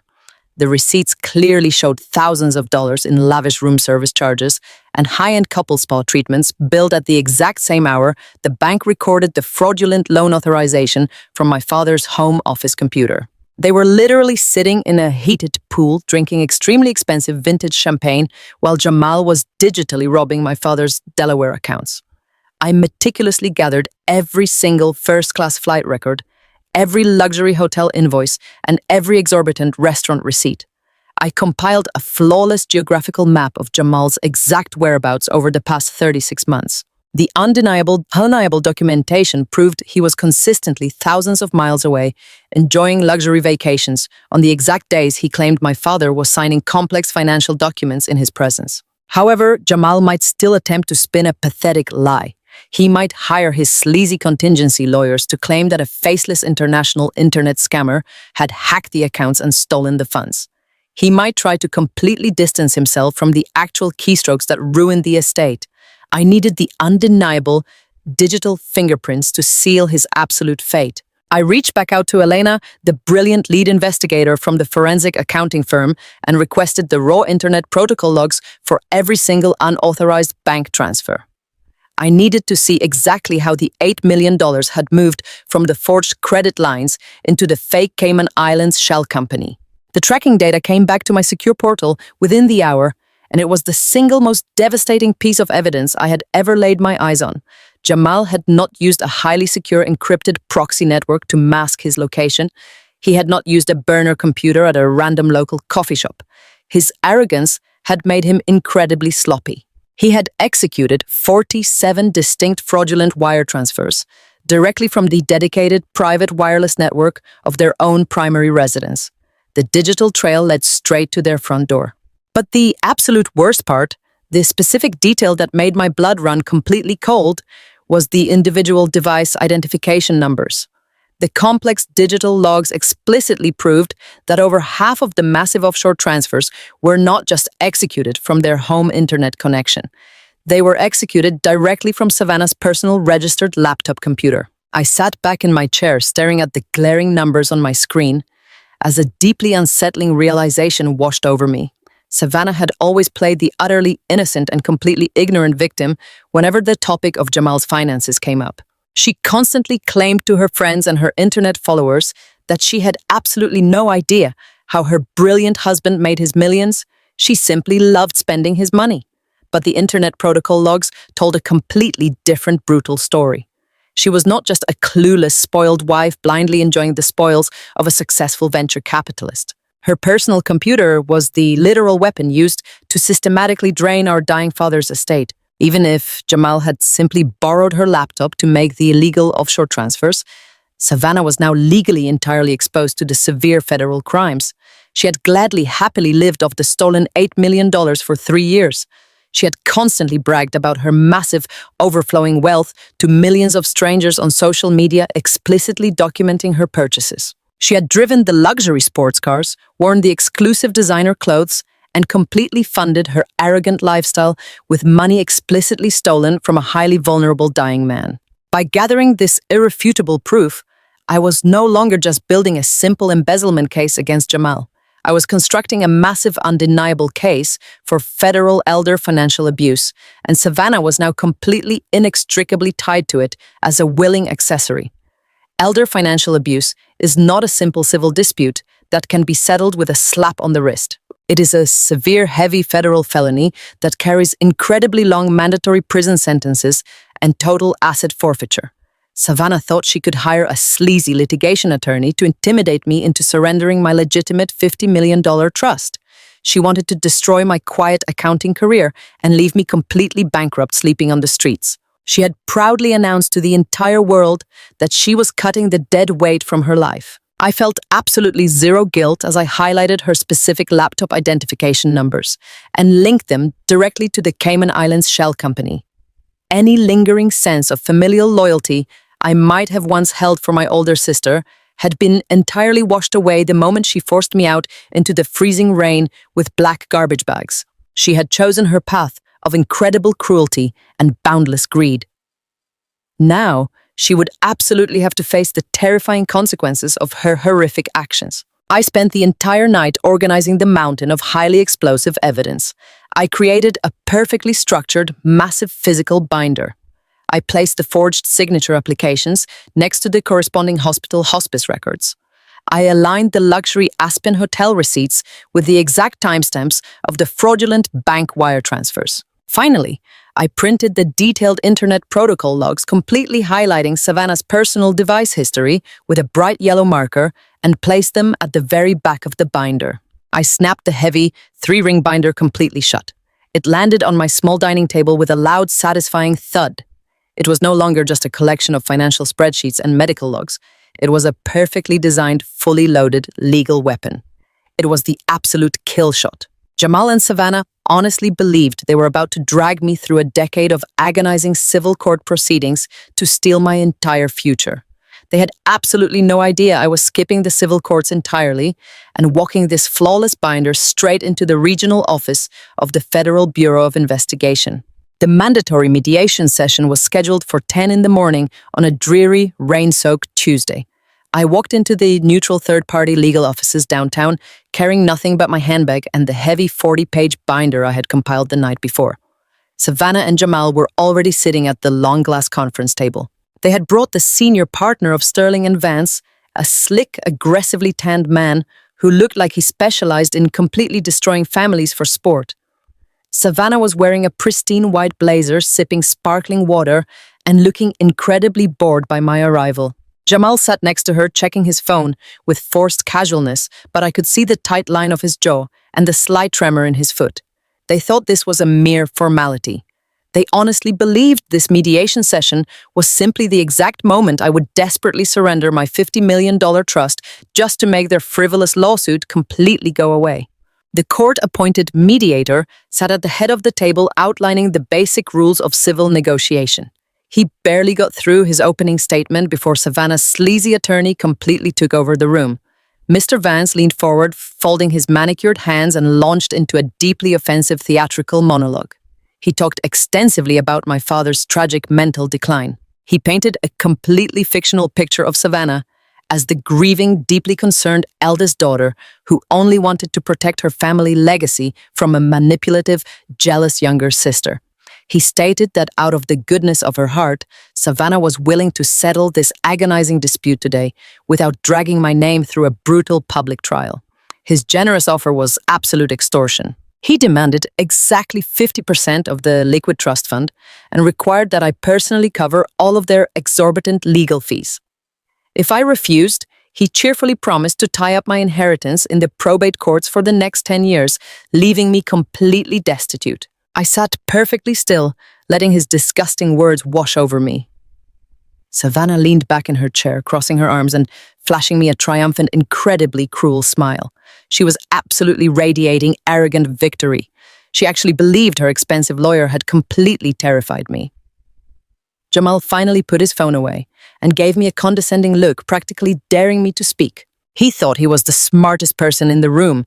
He thought his hidden offshore gambling debts and massive credit frauds were still perfectly safe, buried under thick layers of digital shell companies. They were both waiting for me to cry. They were waiting for the weak, obedient little sister to finally crack under the immense pressure and sign over $25 million of my father's hard-earned legacy. I did not cry. I did not argue with Mr. Vance or attempt to defend my character against his pathetic lies. I simply reached into my heavy leather bag and pulled out the thick 40-page binder my elite forensic accounting team and I had meticulously constructed. I placed it onto the glass table and pushed it firmly across the smooth surface. It slid directly to a stop right in front of Mr. Vance. Savannah rolled her eyes, letting out a loud, exaggerated sigh, complaining that we did not need to look at my irrelevant little bookkeeping ledgers. But Mr. Vance was a seasoned litigation shark. He immediately recognized that the heavy binder sitting in front of him did not look like a simple accounting dispute. He opened the cover and began reading the very first page. While he read, I finally spoke. My voice was incredibly calm, perfectly leveled, and absolutely chilling in the quiet room. "There will be no negotiation today," I stated, looking directly into Jamal's suddenly wide eyes. "There will be no 50% settlement. You are not getting a single dollar from my trust.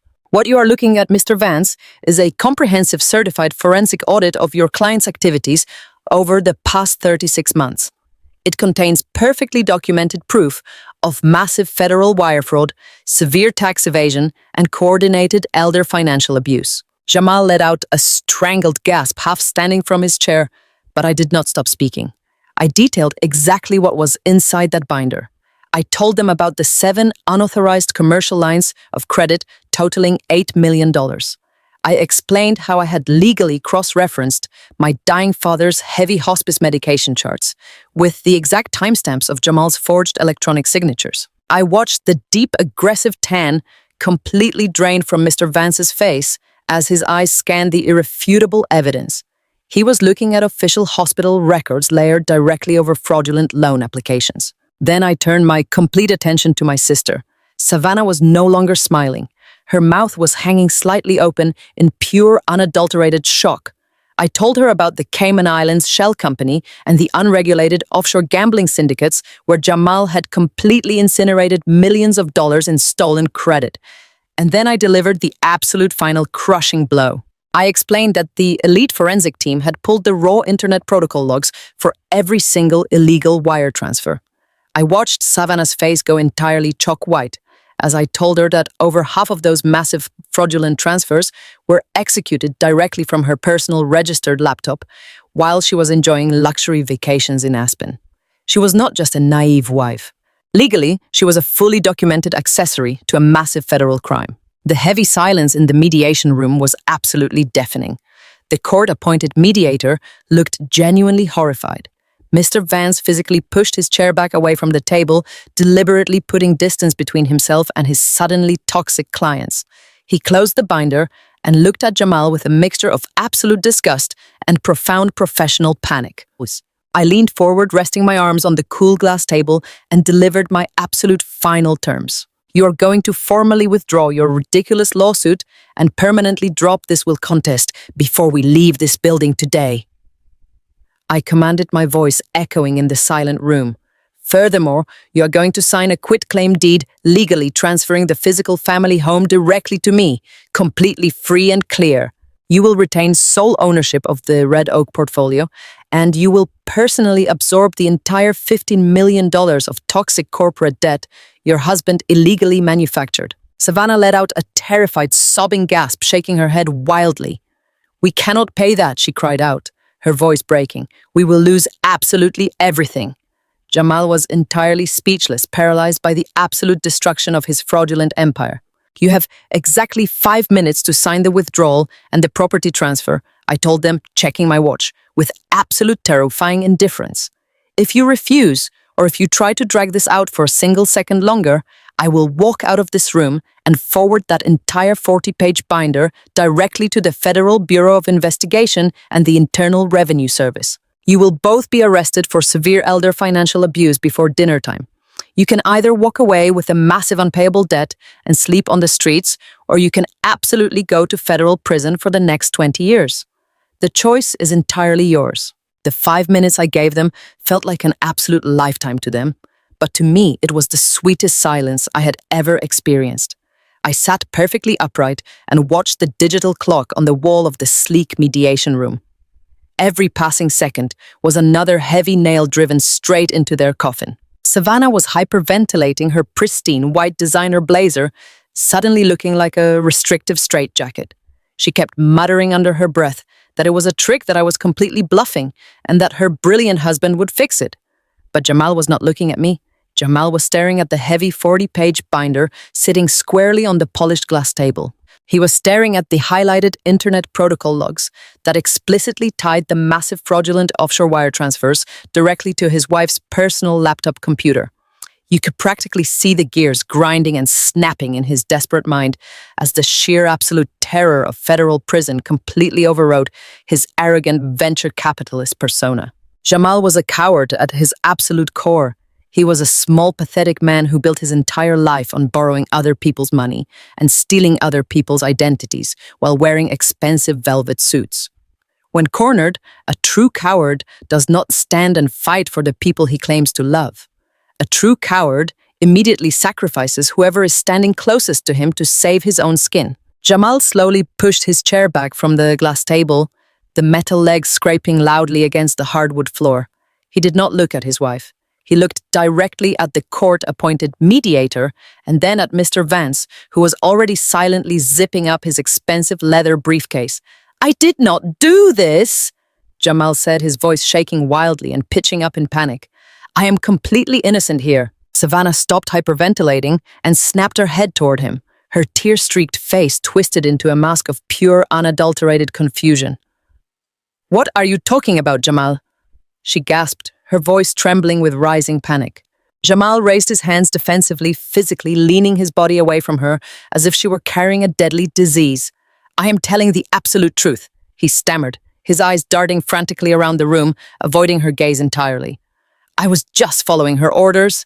Savannah orchestrated this entire thing from the very beginning. She was completely furious when her father restricted her access to the primary estate accounts 3 years ago. She demanded that we maintain her ridiculous luxury lifestyle. She's the one who handed me those commercial loan applications. She explicitly told me that her father had verbally authorized the massive credit lines. I had absolutely no idea she was forging his signatures while he was dying. The sheer audacity of his massive lie was almost impressive. He was entirely trapped by his own massive offshore gambling debts and his reckless, unregulated sports betting, but he was desperately trying to use the digital footprint on Savannah's laptop to completely exonerate himself. He was serving his own wife on a silver platter to the federal authorities, hoping he could just walk away clean and claim ignorance. Savannah's jaw dropped completely open. The shock on her face was so profound it almost looked comical. She stared at the man she had proudly flaunted to millions of internet followers. The man she had loudly proclaimed was a financial genius who spoiled her with massive wealth. She was finally seeing him for exactly what he was, a desperate broke criminal willing to send her to a concrete cell. "You spineless, pathetic liar!" Savannah shrieked, her voice echoing violently off the glass walls of the conference room. "You forged those documents while my father was heavily medicated and sleeping. You stole that money to pay off your disgusting underground gambling debts. You told me those massive offshore accounts were legitimate venture capital investments and real estate developments." Jamal stood up violently, kicking his heavy chair completely backward. "Do not try to pin your greedy federal crimes on me, Savannah," he yelled, pointing a trembling finger directly at her face. "The forensic audit explicitly proves the money transfers came directly from your personal computer. You executed the wire fraud. You stole the $8 million. You are the one going to federal prison, not me. I will gladly testify against you in federal court. I will give the investigators absolutely everything they need to lock you away for decades if it keeps me out of a cell." The incredibly toxic alliance forged in pure malicious greed shattered into a million jagged pieces right in front of my eyes. The glittering facade of the wealthy, powerful power couple completely evaporated, leaving behind nothing but two terrified, desperate criminals violently clawing at each other to escape a rapidly sinking ship. Savannah completely lost whatever tiny shred of sanity she had left. She lunged forward across the expensive glass conference table, her designer handbag crashing to the floor. Her hand swung through the air with a vicious, terrifying speed. The sharp, violent crack of her palm striking Jamal's cheek echoed like a gunshot in the confined, quiet space. Jamal stumbled backward, clutching his rapidly reddening face, his eyes wide with absolute shock. "You physically assaulted me," he screamed, his voice cracking in terror. "You are completely insane." Savannah was sobbing hysterically now, her perfectly styled hair falling wildly into her face, destroying her pristine image. "I gave you absolutely everything," she shrieked, aggressively advancing on him around the edge of the table. "I let you live in my wealthy father's house. I let you drive my luxury cars. I protected you from my sister when she tried to warn me about your finances. And you are going to let me take the fall for your massive federal wire fraud. I will completely destroy you, Jamal. I will tell the Internal Revenue Service exactly where you hid every single stolen penny. Total absolute chaos rapidly consumed the mediation room. They were loudly, aggressively airing every single piece of their dirty laundry, actively and voluntarily confessing to severe federal crimes in front of a court-appointed mediator and their own extremely expensive litigation attorney. Mr. Vance did not even attempt to intervene or calm his completely unhinged clients down. He simply grabbed his heavy leather briefcase and briskly walked straight out of the conference room without saying a single word, completely abandoning them to their spectacular self-destruction. He knew a completely unwinnable toxic criminal case when he saw one, and he was not going to risk his own prestigious legal license to protect two confessing felons. The court-appointed mediator frantically grabbed his desk phone, urgently calling for building security to immediately intervene before the vicious screaming match escalated into a full physical brawl. Jamal was shouting at the top of his lungs that he was calling the police to report felony domestic battery. Savannah was screaming right back that she was filing for an immediate divorce and aggressively turning state's evidence against him to secure her own immunity deal. I remained perfectly still in my comfortable leather chair, simply watching them completely obliterate each other. I did not need to raise my voice. I did not need to defend my character or justify my rightful inheritance. I did not need to spend a grueling decade fighting them in civil court. My father had laid the brilliant golden trap, and I had simply provided the irrefutable forensic evidence that snapped it completely shut, crushing them both. They had spent my entire life making me feel incredibly small and entirely worthless. They had thrown me out into the freezing rain and laughed maliciously at my pain. And now they were actively, violently tearing each other to shreds, completely destroying their own lives just to save their own skin. I calmly looked down at my watch. Exactly 5 minutes had passed. The deadline was completely up. I slowly stood from my chair, picking up my handbag and leaving the heavy 40-page forensic binder resting squarely in the center of the glass table. I did not say a single word to either of them as I turned and walked purposefully toward the exit. The sound of their vicious, pathetic screaming faded behind me, replaced by the quiet, steady rhythm of my own incredibly confident footsteps. Justice was not just coming for them. It had already arrived. The chaotic echoes of their vicious screaming match bounced off the glass walls of the conference room. Savannah was practically hyperventilating her pristine white designer blazer, now wrinkled and completely ruined by her panicked movements. Jamal was gripping the edge of the heavy mahogany table, his knuckles turning absolute white as he stared at the incredibly damning forensic binder I had dropped in front of him. They were both desperately calculating their next moves, trying to figure out how to navigate the 5-minute ultimatum I had just handed them. Savannah actually believed she still had a tiny shred of leverage. She wiped her tear-streaked face and tried to muster up that familiar, condescending glare she had used to terrorize me since we were children. She opened her mouth, preparing to offer some pathetic compromise or empty threat to keep the family house. She thought we were still playing a game. She fundamentally misunderstood the absolute finality of this moment. I did not come to this mediation session to negotiate a settlement. I did not spend 72 agonizing hours locked in a secure financial war room with elite forensic accountants just to walk away with a compromise deal. I sat perfectly still in my leather chair, watching them squirm under the crushing weight of their own massive federal crimes. Jamal finally looked up from the table, his eyes bloodshot and completely wild with fear. He opened his mouth to speak, but I held up a single hand demanding absolute silence. I did not want to hear another desperate lie. I wanted them to hear exactly how their arrogant empire was going down. You both genuinely believe you have a choice right now? I said, my voice dropping to a low, terrifyingly calm whisper that instantly froze the room. You think that 5-minute deadline was an invitation to surrender the physical house in exchange for my total silence. You think you can just sign a quick legal document and walk away with your massive offshore debts hidden from the federal government.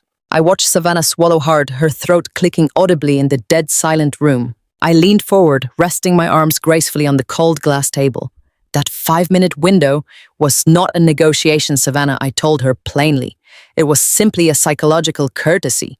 It was my final opportunity to sit in this room and watch the two of you completely turn on each other like the pathetic, greedy cowards you truly are. I wanted to see you tear each other to shreds before the real nightmare actually began. Jamal blinked rapidly, his chest heaving with shallow, panicked breaths. "What are you talking about?" He choked out, his voice cracking under the immense pressure. "What do you mean before the nightmare begins?" I smiled. It was a cold, sharp expression, completely devoid of any sisterly affection or familial warmth. "I am talking about the Internal Revenue Service, Jamal," I stated clearly, letting the heavy federal agency name drop into the room like a live grenade. You see, I did not just compile this massive 40-page forensic binder this morning. The elite accounting team and I finalized every single piece of irrefutable evidence late last night. And the very first thing I did when I returned to my secure apartment was open my encrypted laptop and navigate directly to the official digital portal of the IRS whistleblower office. Savannah let out a strangled, horrific gasp, physically recoiling in her chair as if she had just been struck by lightning. "The IRS," she repeated, her voice a shrill, terrified whisper. "Yes, Savannah, the IRS." I replied, my tone completely unwavering. I did not wait for this mandatory mediation to spring my trap. I already submitted the entire, completely unredacted digital copy of this forensic audit directly to the federal authorities 12 hours ago. I attached the forged signature hospital documents. I attached the luxury Aspen hotel receipts that perfectly align with the fraudulent wire transfers. I attached the incredibly damning internet protocol logs that explicitly prove the stolen $8 million was transferred to a Cayman Islands shell company directly from your personal registered laptop computer. Jamal looked like he was going to physically vomit. The color completely drained from his face, leaving a sickly, pale grayish hue. He knew exactly what the Internal Revenue Service did to arrogant tax evaders. He knew that hiding $8 million of stolen fraudulent credit in unregulated offshore gambling syndicates was not just a simple civil dispute. It was massive, severe, intentional federal tax fraud. I officially filed a comprehensive whistleblower claim against both of you. I continued, my voice cutting through the stifling tension of the conference room. The federal agents are already currently reviewing your entire completely fabricated financial history. They are looking at the massive untaxed income you illegally funneled through that phantom corporation. They are looking at the severe penalties for executing dozens of fraudulent international wire transfers to fund an illegal sports betting addiction. I did not come to this building today to negotiate my rightful inheritance or desperately beg you to drop your frivolous lawsuit. I came here to personally deliver your execution notice. The absolute silence that followed my revelation was incredibly heavy and deeply satisfying. Savannah was entirely paralyzed, her mouth hanging open, her eyes wide with unadulterated, absolute terror. She finally understood that her glamorous, wealthy influencer lifestyle was permanently over. There would be no more luxury vacations, no more designer wardrobes, and absolutely no more arrogant superiority. The federal government was going to seize every single asset she desperately claimed to own. They were going to completely freeze her accounts, drain her vanity, and leave her entirely destitute before locking her in a federal prison cell for elder financial abuse and massive tax evasion. Jamal buried his face in his trembling hands, letting out a pathetic, broken sob. He was entirely crushed under the weight of his own monumental arrogance. He had tried to manipulate a grieving, vulnerable daughter, and he had accidentally unleashed a highly trained, financially armed predator who completely destroyed his entire existence overnight. He thought he could outsmart the system, but he had carelessly left a massive glowing digital trail leading straight to his own inevitable federal indictment. I calmly stood up from my comfortable leather chair and smoothed the front of my tailored navy suit. I gathered my handbag, feeling an incredible, overwhelming sense of absolute liberation wash through my entire body. I had spent 28 years making myself incredibly small to accommodate their massive toxic egos. I had swallowed their insults, endured their vicious humiliation, and quietly cared for a dying father while they actively robbed him blind. But that quiet, invisible girl was permanently gone. I looked down at the two incredibly broken, pathetic people sitting at the glass table. They were completely ruined, and they had absolutely no one to blame but themselves. Their bottomless greed had built the perfect trap, and my unrelenting pursuit of the truth had simply locked the heavy steel cage. You should probably call a very good federal criminal defense attorney. I advised them, my voice completely stripped of any remaining empathy. Although considering your massive impending asset freezes, you will likely have to settle for a public defender. I am leaving now. Do not ever attempt to contact me again. I turned my back on them and walked purposefully toward the heavy wooden door of the conference room. I did not look over my shoulder. I did not need to see their tears or hear their pathetic apologies. I pulled the handle open and stepped out into the brightly lit hallway, leaving my toxic sister and her fraudulent husband completely alone in the dark ruins of their own spectacular destruction. I was finally incredibly completely free. The silence in the conference room was absolute and entirely suffocating. Savannah stood frozen near the edge of the mahogany table, her perfectly manicured hand hovering over the polished wood. She looked desperately at Jamal, but he was staring at the thick 40-page forensic binder with a look of pure, unadulterated terror. Savannah swallowed hard, her throat clicking audibly in the quiet room. She tried to force a laugh, but it came out as a weak, pathetic wheeze. I stood near the heavy glass door of the 10th floor conference room, watching my sister completely unravel. The absolute certainty of her financial ruin was finally sinking in. Savannah had spent her entire life shielded by my father's wealth, believing she was completely untouchable. She honestly thought that inheriting the family estate and the Red Oak portfolio was her ultimate victory. She had no idea that the corporate debt my father had masterfully tied to those assets was equipped with aggressive immediate default triggers. The moment she officially accepted that inheritance, the $15 million liability became entirely hers. And corporate creditors do not wait patiently when they smell a massive default. As the deafening silence stretched across the room, Savannah frantically grabbed her designer handbag. Her hands were shaking so violently, she dropped her keys onto the polished hardwood floor. She pulled out her cell phone, desperately trying to dial her private wealth manager. She put the phone on speaker, holding it up with a trembling hand. We could all hear the automated voice echoing through the cold room. "We are sorry, but this account has been frozen pending a mandatory security review. Please contact your branch administrator." Savannah gasped, hitting the keypad to dial another number. This time she called the Platinum Credit Card Concierge, the service she used to book her lavish Aspen ski trips and buy her incredibly expensive designer clothes. Another automated message played. "Your account is currently suspended. Please remain on the line to speak with a recovery agent." She threw the phone onto the glass table and let out a raw, terrified scream. "My money!" she sobbed wildly, grabbing her hair. "They cannot take my money. My personal accounts have nothing to do with the corporate holding company. Jamal, fix this right now. Tell them they made a mistake." Jamal did not move.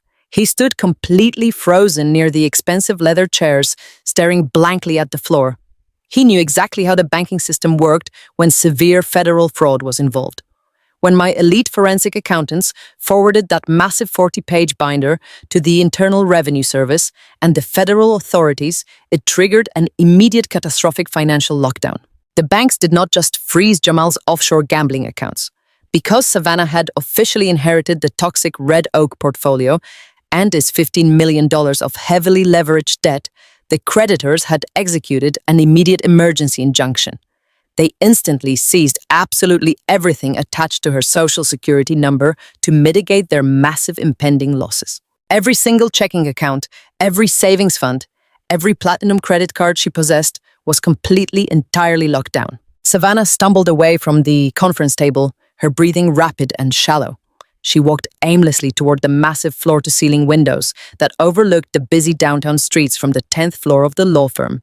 She pressed her forehead against the cold glass, wrapping her arms tightly around her pristine white blazer, as if she were physically freezing.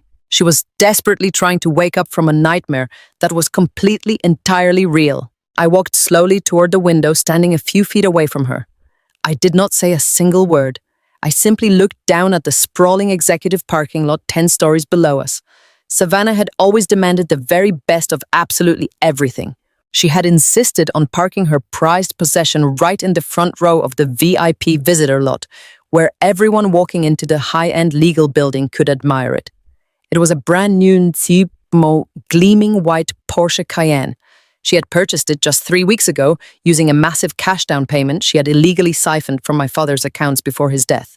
She had proudly posted dozens of photos of herself draped over the leather seats, bragging about her incredibly successful aesthetic. As we looked down through the rain-streaked glass, a heavy industrial flatbed tow truck slowly backed into the VIP parking space right in front of her pristine luxury vehicle.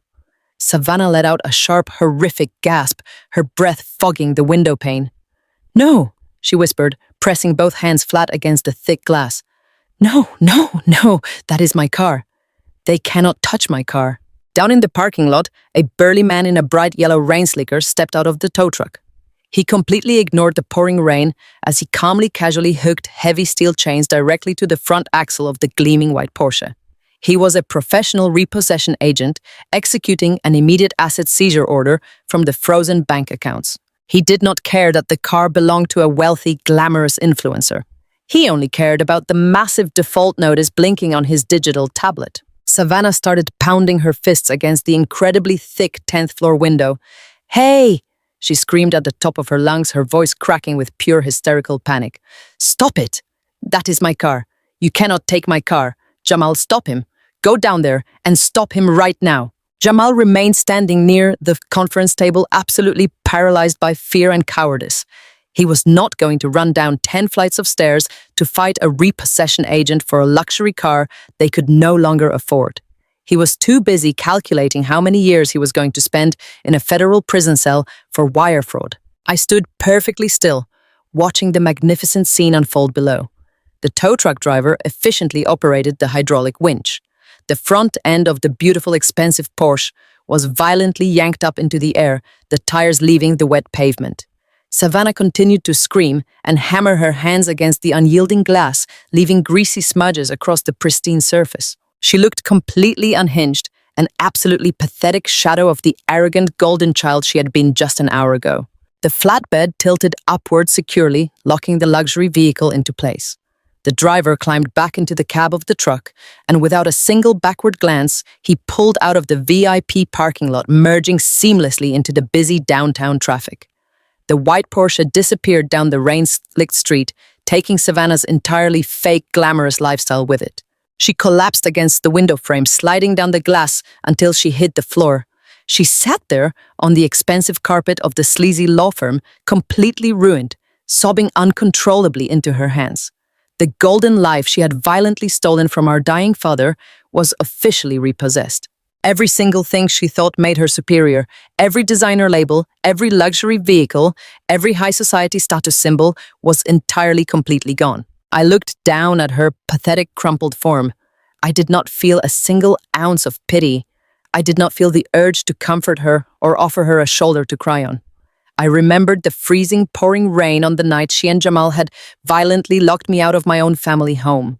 I remembered sitting on the wet pavement, shivering and completely alone while she laughed at my pain. She was finally experiencing the exact same absolute devastation she had so willingly inflicted upon me. "You built your entire kingdom on quicksand, Savannah," I said, my voice incredibly calm and perfectly steady.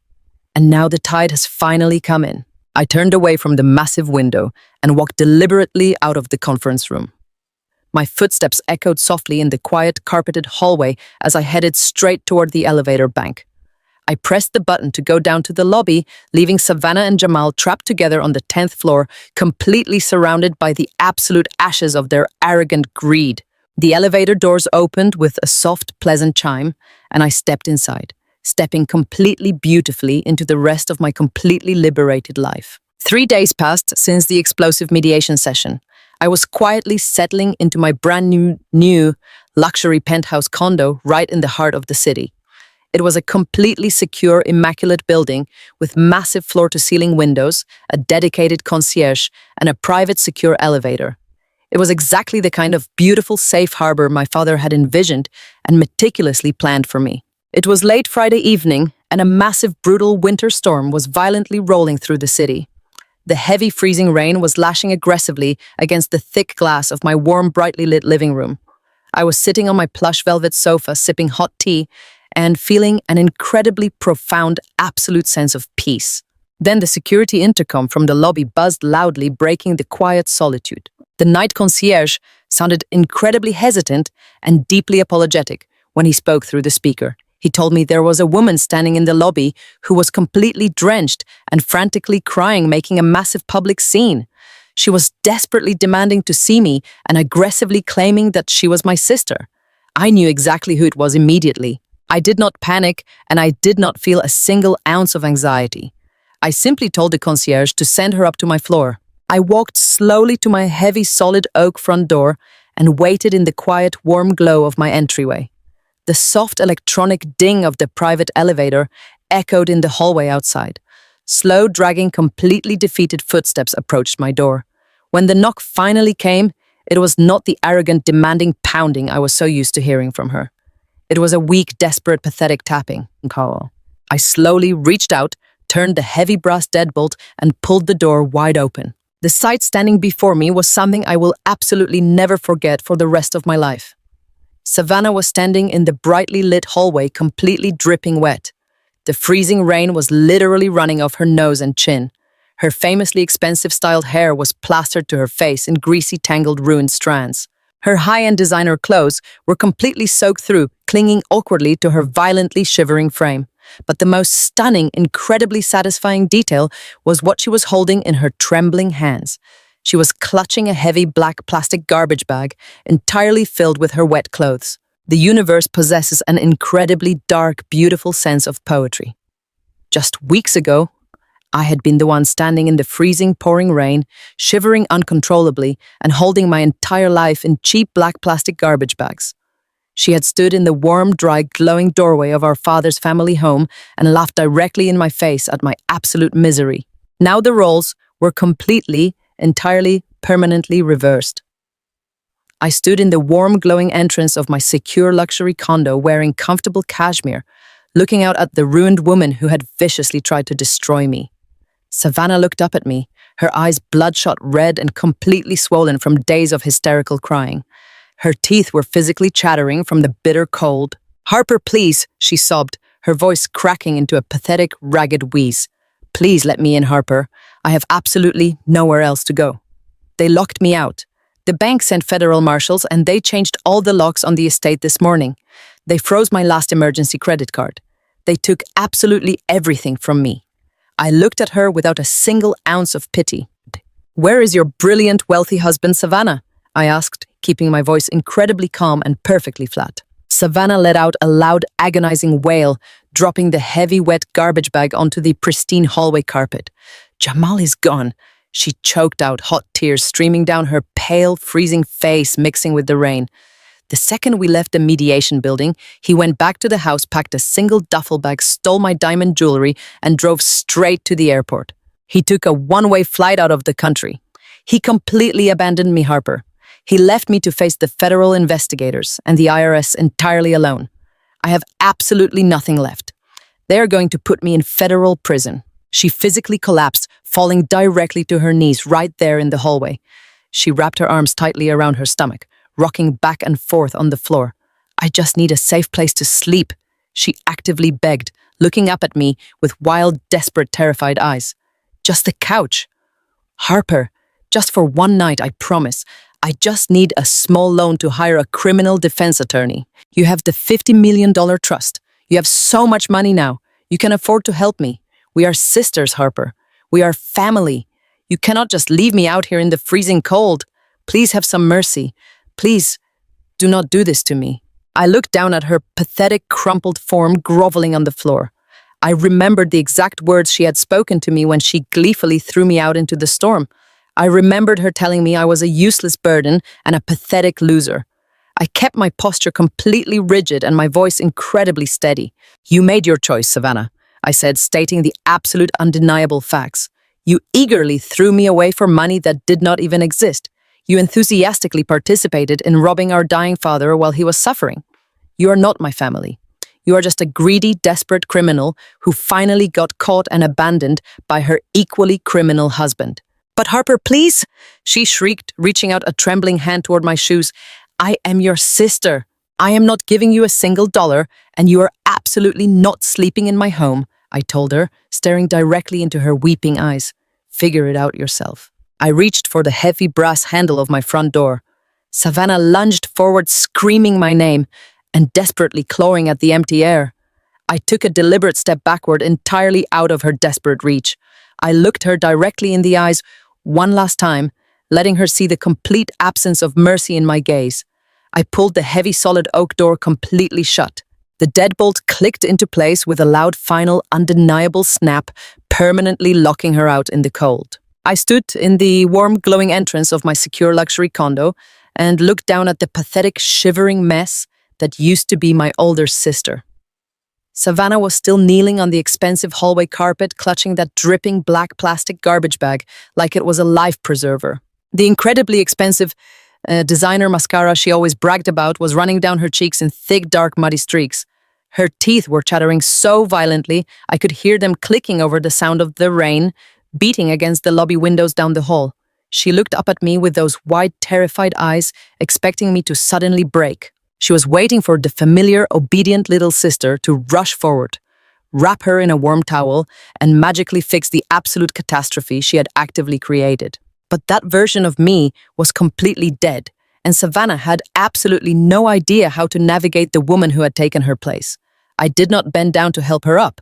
I did not offer her a cup of hot tea. I simply looked at her with a profound, absolute emptiness. The deep, agonizing pain that had chained me to her toxic abuse for 28 years was entirely gone. "You want mercy?"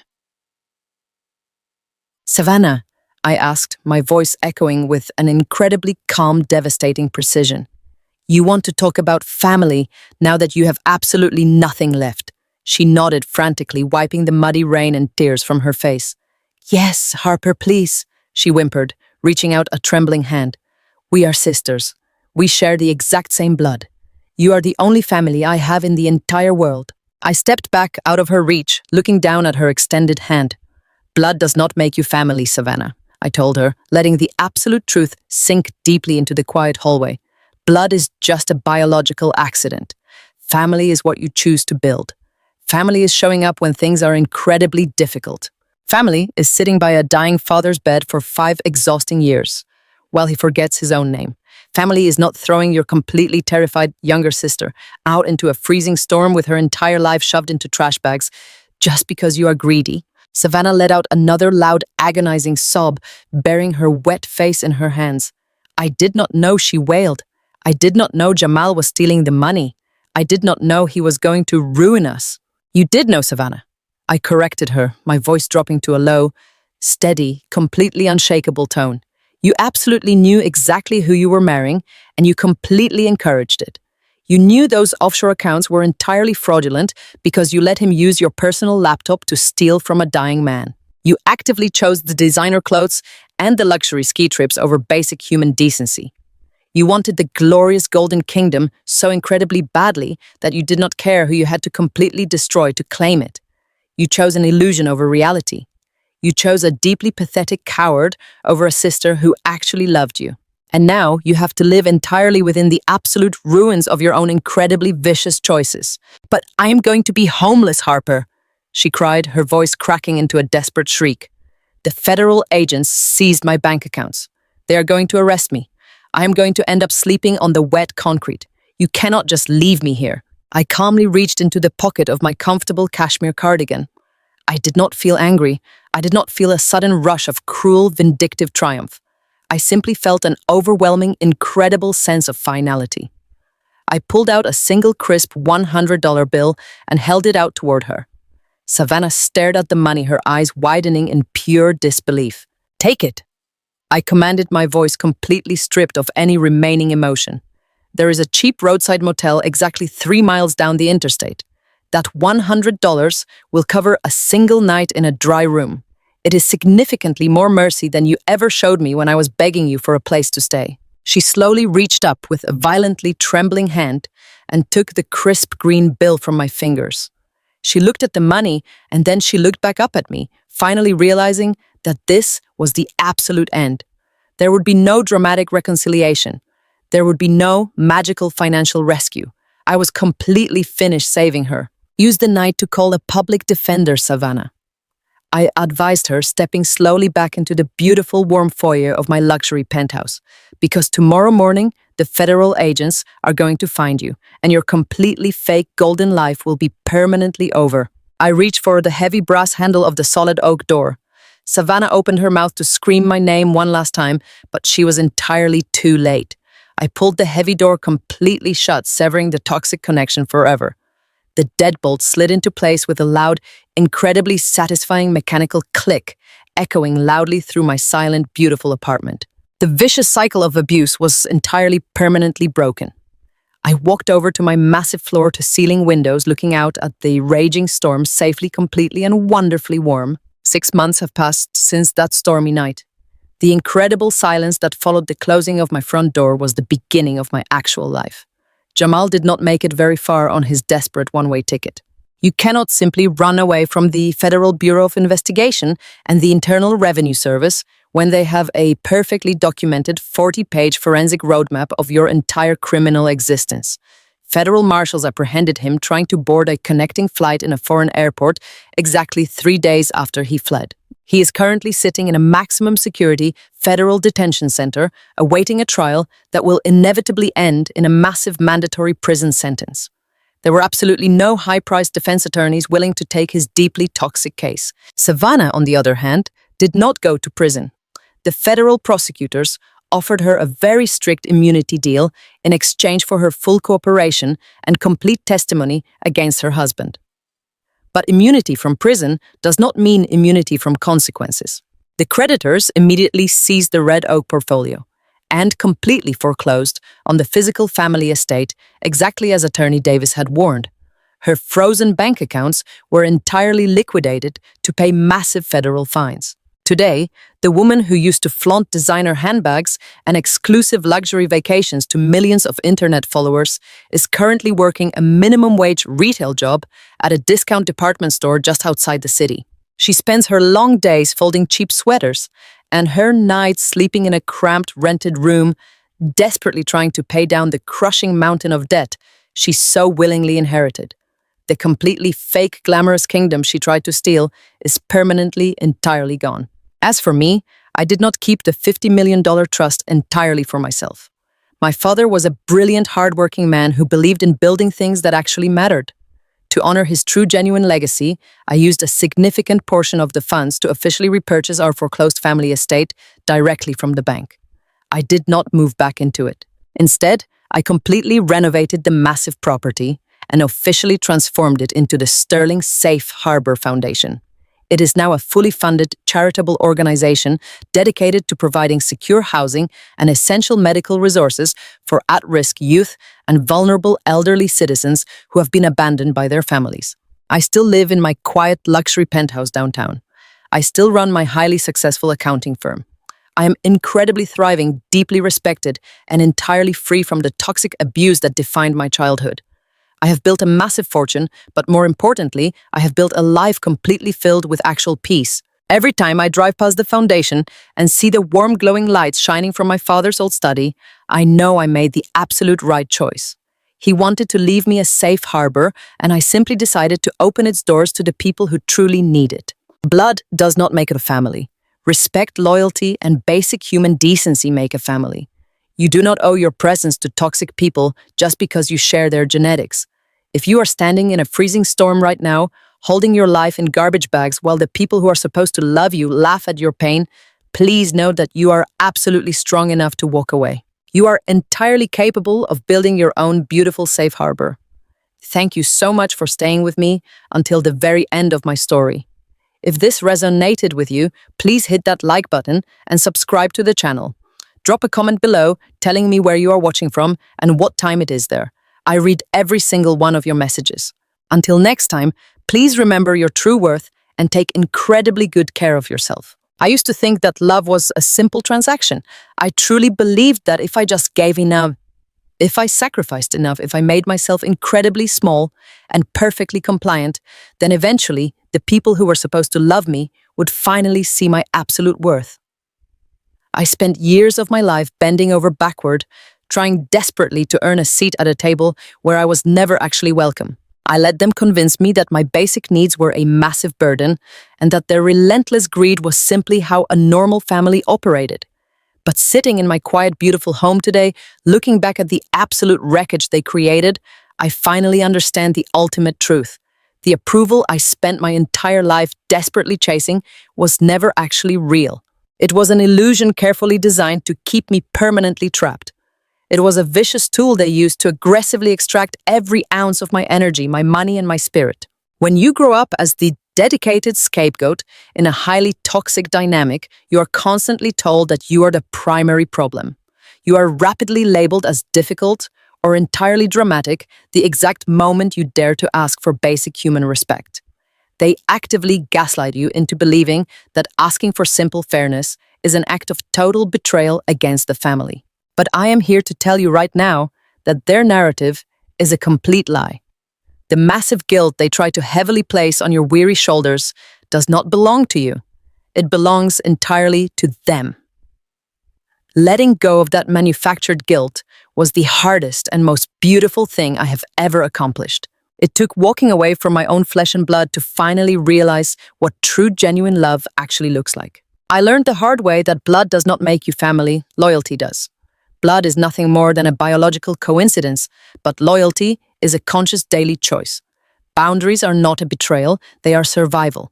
Setting a strict boundary is simply building a sturdy door with a strong lock and deciding that only people who genuinely respect you are allowed to walk through it. Never let people who treat you like trash convince you that you owe them your life. You do not owe your abusers your loyalty, your finances, or your future. You do not have to constantly set yourself on fire just to keep toxic people warm.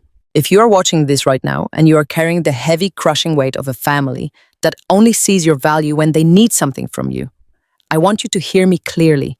You have the absolute right to put that heavy burden down. You have the right to walk away from tables where respect is no longer being served. You are allowed to completely choose your own peace over their comfort. If you agree, type boundaries in the comments. Let me know where you watched this from and what time it is. I read every single comment because your personal stories constantly remind me that none of us are truly alone in this fight. Please share this video with someone who needs to hear it and hit that subscribe button for more stories about standing up for yourself. Send it to that friend or family member who is struggling to find their voice. You are an incredibly valuable human being. You are not a stepping stone. You deserve to be chosen. Until next time, take care of yourself.